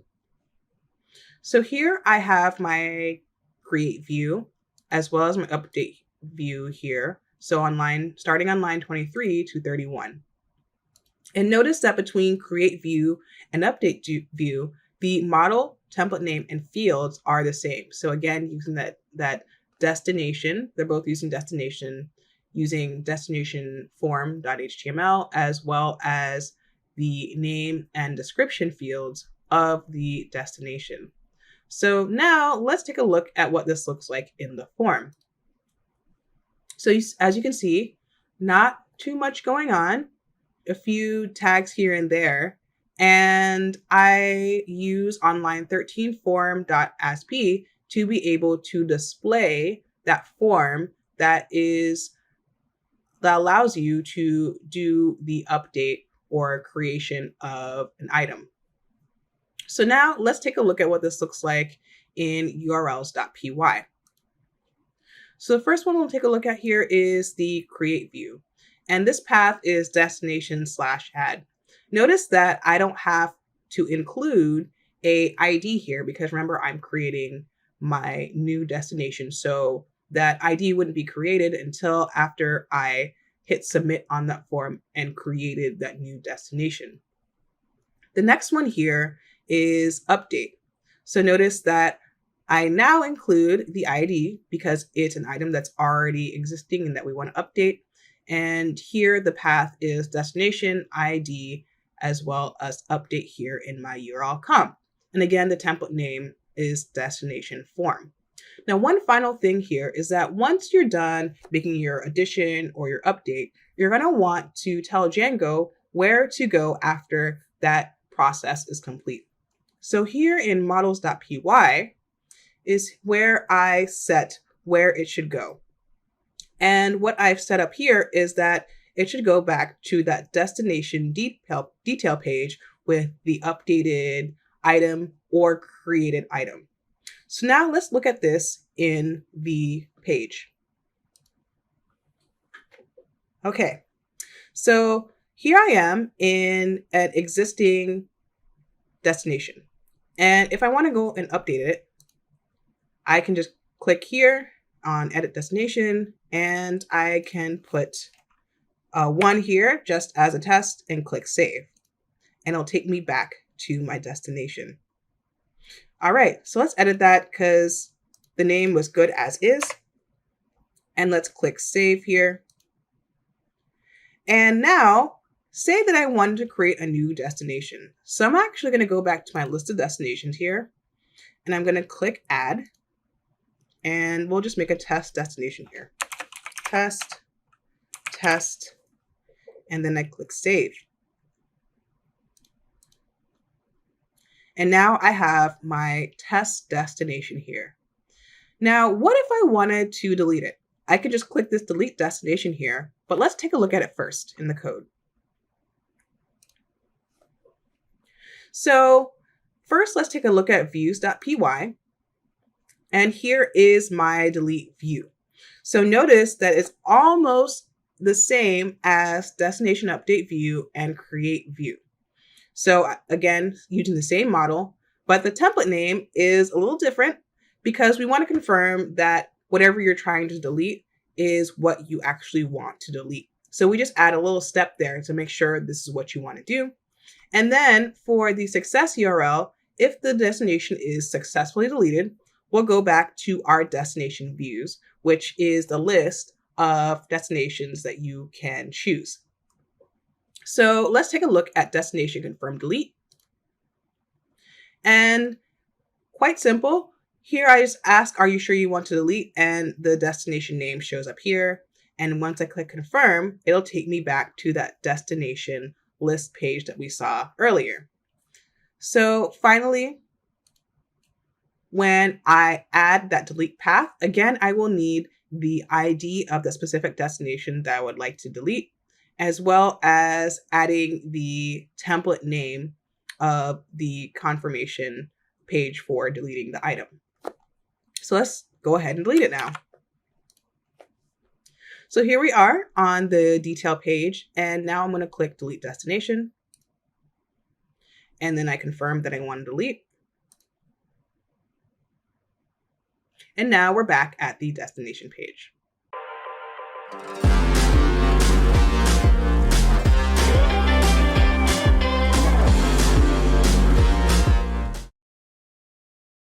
Hi, I'm Jasmine Greenaway, and I'm a cloud advocate at Microsoft. In this video, we're going to take a look at django-crispy-forms, which is a module that allows you to apply formatting to your views and to your forms. So let's jump in with an example. So here I am on the destination page that allows me to add a new destination.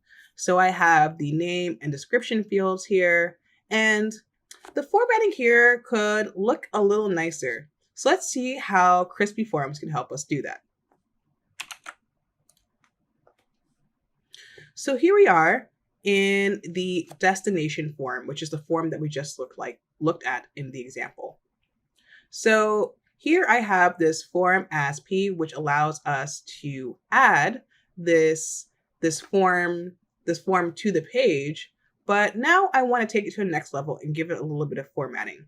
So what I'm going to do is on line 13, I'm actually going to comment this out for now, and I'm going to uncomment this form crispy tag.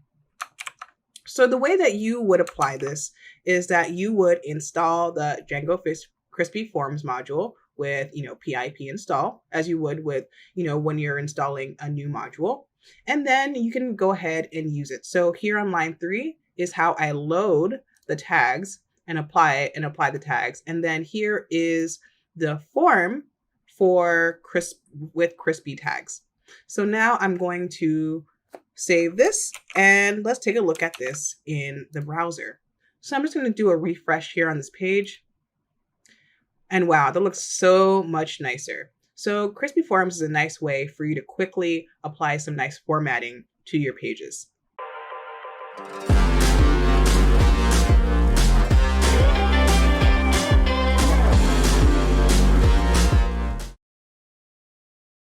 So the first thing we need to do before we can deploy is make sure that we have an account on Azure. If you go to azure.com/free, then you can register for the free account on Azure. This will also give you access to free web apps. So beyond the first 12 months, you can actually run this app that you've been working on the free tier. So once you've registered for Azure, the next step is to go back into VS Code, and we're going to install some Azure extensions. The Azure extensions for VS Code allow you to deploy directly to Azure from VS Code. So first of all, go to the extensions pane, then search for Azure, and the top item should be something called Azure Tools.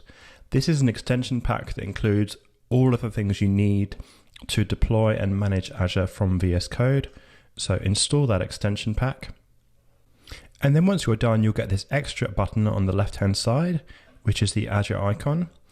If you go through to there, it'll prompt you to sign in for the first time. So sign in with the account you just created on the Azure portal, or if you already have an account for Azure, you can sign in using that existing account. Then our next step is to go to the component called the app service, and we're going to create a new web app for our deployment. So click on this icon here, create new web app. And we need to think of a globally unique name for the new web app. This is unique across all web apps in Azure, not just yours. So I'm going to use Ant Space Tours as the name for my app, and then press enter. Then it's going to ask which runtime stack you want. So we want Python 3.8. And then you can pick a pricing tier. So like I mentioned, there's the free account that you've set up, but there's also a free tier in web app. So even beyond the first 12 months, this web app will be in the free tier. So we can pick free, and then we're going to get an update in the right-hand side about all of the steps as it creates our new web app.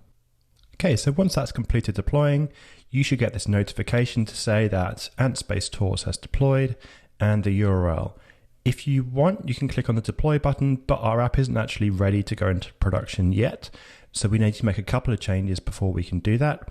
Remember this URL here, so antspacetours.azurewebsites.net. So we need to keep that in mind. We need to make a couple of changes to the app before we go into production. One extra thing we need to do before our first deployment is add an extra application setting. So in the Azure panel, go to your app, which is called Ant Space Tours in my case, then application settings, then right click on this section, do add new setting. The name of the setting is a bit long, but I'll paste that in there as SEM do build during deployment. This basically says that once you've deployed your application, it's going to go and pull and install all the dependencies for you. So you don't have to log into the server and do that manually, which would be a bit of a pain. So hit enter, and then the value needs to be 1. And once you've done that, it will install all of the latest Django as well as white noise and do all that for you automatically. So let's now go to the folder view, and we're going to open up the settings file. Now, towards the top, you'll see this big thing saying security warning, don't run with debug turned on in production. Now, since we're about to deploy to production, let's turn that off. The debug option is the thing that says if there's an error, an exception or something, it prints all that information for you in the browser. That's great when developing locally, but when you're running in production, it means that anybody can see that information. And sometimes that information can include things like passwords, which obviously we don't want anyone to see. So let's turn that off by setting that to false. The second thing we have to do is this setting here called allowed hosts. We need to add the new domain name that we're provisioning our website under. So mine was ant-spacetours.azurewebsites.net, so I can add that in here.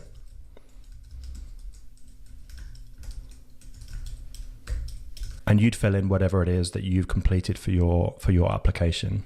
The next thing we need to think about is our static file. So when you're running run server locally, it's actually doing two things. First, it's running the Django application, and secondly, it's serving up any static files that you have. These would include things like CSS and JavaScript. To do that in production, what we can actually use is another package which makes things nice and simple for us. So if you go to requirements.txt and then add a new dependency called white noise. So we're going to go back to our settings file and configure white noise.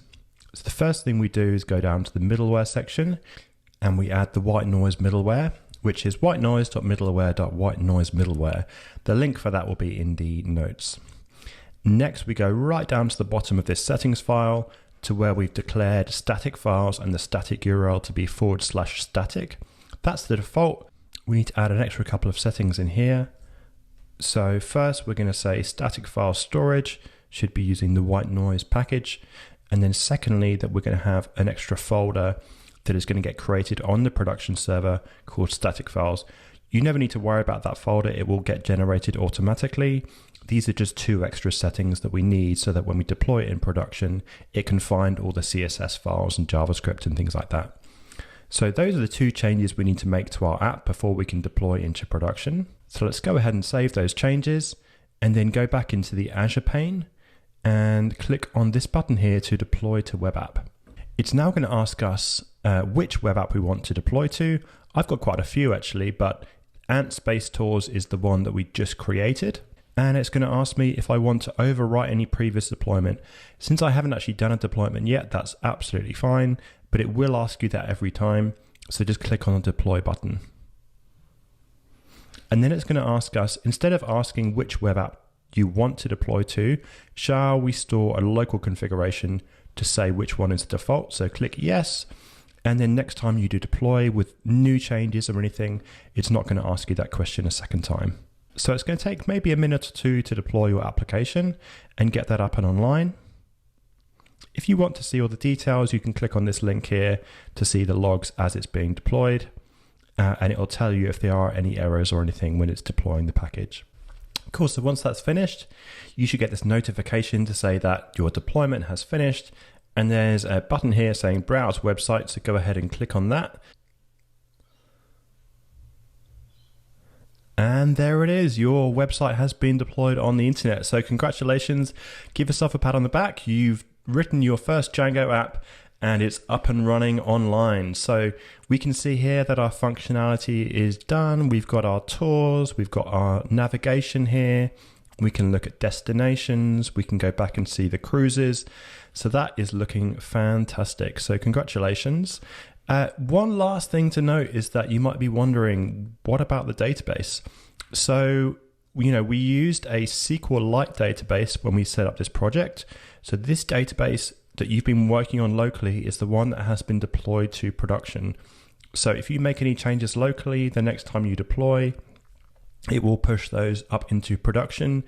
However, if you make changes to the database in production, maybe through a form or something, and you deploy again, it will actually overwrite those changes. That's because we're using just a single simple file for our database. For a bigger project, really what you'll be looking to do is actually set up a database server. In Azure, we offer something called Postgres, which is a widely used database server available. It's an open source project, but we offer it as a service. So you can actually configure Postgres for Azure and connect your Django application. We've got plenty of tutorials on how to do that, but just to get you up and running with it nice and simple, let's stick with SQLite for the time being.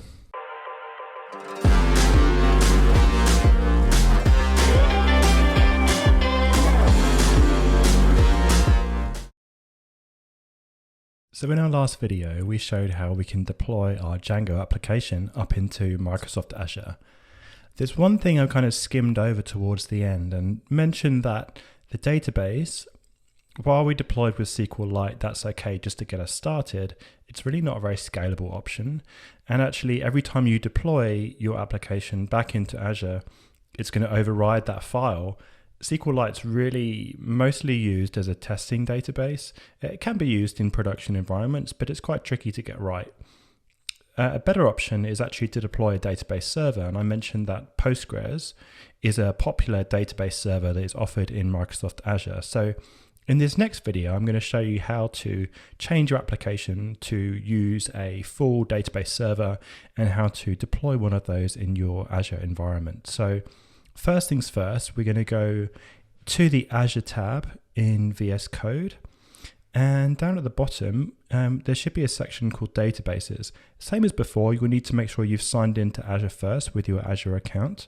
And just as we created a new application here through the app service component, we would create a new component here for databases through the databases pane. So if you click on create server here and then pick Postgres, we need to provide a unique name for our Postgres server, and this will also form what we connect to when we've deployed. So I'm going to use ants Really Cloud DB and then enter. And we need a username that we're going to connect to the database with. This will also form the administrator username. Typically, you'd have one user account for the admin and then one for the web application, just in case the web application goes a bit crazy or you accidentally put a security hole in. But for now, I'm just going to create one username. We'll keep it simple. And I'm going to call that Django. So that the username will be Django. And then I'm just going to set a password here.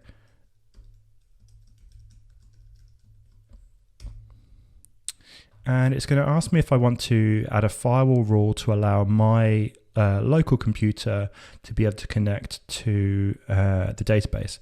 So you can allow that if you want. I'll show you how to do the migration in a second. And it's important, I think, when we do that step that you can connect locally from your computer. I'm going to skip it for now and I'll show you how to do that through the portal. And then for the penultimate step, you need to pick which resource group you want to put this database server in. So pick the same one that you set your Django application into, which in my case was demo 2. And then lastly, pick which region you want to go to. This should be the same region that you deployed your web application to. You want to keep the communication between those two things as fast as possible. And I deployed into West US, so I'll pick that one. It's now going to go and actually provision the Postgres server for me. And it's going to keep me updated about all the steps. That probably takes about 5 minutes to complete. In the meantime, we can go back and look at our settings because we're going to need to make some changes before we redeploy into production. So in the project folder, there should be the file settings.py. When we looked at this before we deployed into production, we changed a couple of things, like we turned debug mode off, for example, and we also changed the allowed hosts. And we set this sort of secret key up the top as well. So there's something else that's kind of important next, which is the database configuration. So you'll see that here. And the default is to use the SQLite engine, which is this file that got created automatically called db.sqlite3. We're going to need to change this configuration to instead connect into Postgres. So we're going to basically remove this section altogether. It's really important to note that if you've put anything in the database at this point, like the locations, for example, or destinations, things like that, then if you just change this configuration, when you provision the new database, that data is not going to be migrated across. So next, if you go up to the Azure portal, and then you look for the Azure database for Postgres SQL, and pick the second option, Azure Database for Postgres Servers, then you should see the database server that you just provisioned. So ours was called ants Really Cloud DB. We can click on that, and it's going to give us some information that we need to tell Django so it knows where to connect to. The first thing I need to do, though, is go down to Connection Security, and I need to open up our database server so that both the production web app and also my computer can connect into it. So I'm going to click this button here, Add Client IP Address. It knows that's my IP. And then I'm also going to tick this box which says Allow access to Azure services so that my Azure web app will be able to connect into the database. Once I've done that, I can do Save. And then once that's finished, both my local machine and our web application will be able to connect to the new Postgres database server. So going back to overview, we'll need to keep that open whilst we configure our application in the background. If you go back into settings.py, if you click on that link there, it'll give you some examples of how to configure Postgres. So we can copy this configuration here and just use that as a template for us just to get started with, just to make things a bit easier. The name is the name of the database. So in this case, we can just call it Django. The user was the username that we specified when we provisioned the account. And if you go back into the portal, it'll remind you what that is. So we can copy that to the clipboard and then just paste it in here. The password. Now, I don't particularly want to write my password in plain text in here so that everybody can read it. So we're actually going to do something slightly different. We're going to load that from the environment variables, and I'll show you in a second how to set that in there. OS, I haven't imported that yet in this file, so I can click on Quick Fix and it'll import that at the top of the file for me. So os.getEnv will get the environment variable for the password and set that as the password. Next, we have the host, which will be the server that we're connecting into. And again, if you go back into the portal, you'll see the server name here. We can copy that across and then paste it into our host environment. You might want to make this an environment variable as well, just in case maybe it changes or you want to modify things. We'll have different database servers, but for now, I'm just going to leave it like that. There's also one extra setting that's missing, which isn't in the example, and that is that Postgres on Azure sets SSL, which is an encryption mechanism, to be required by default. You can turn that off, but I don't recommend doing so because it is more secure to have it on. So what you'll need to do is add another section called options, which is a dictionary. The key is SSL mode, and the value you want is require. That will make sure that when it tries to connect, it will use SSL in the connection. So you set the database name as Django, but the Django database doesn't yet exist, and the migrate command for Django won't create that for us. Luckily, we can do it through the VS Code extension. So if you open up the Azure tab again, go to databases, find the database server that you provisioned. You might have to click refresh to see it there. Expand that and you'll see the Postgres database, which is the default one. Leave that well alone. It has mostly configuration settings for Postgres. But if you right click on the database instance and then do create database, we can then type Django and it will create a Django database for us. That means when we run the migration command, we don't need to worry about that database existing beforehand. So once you're using Postgres as the database server, there's one extra dependency that you need to add to both your virtual environment locally and the one on the web app. And that's something called psycopg, which is the Postgres client for Python.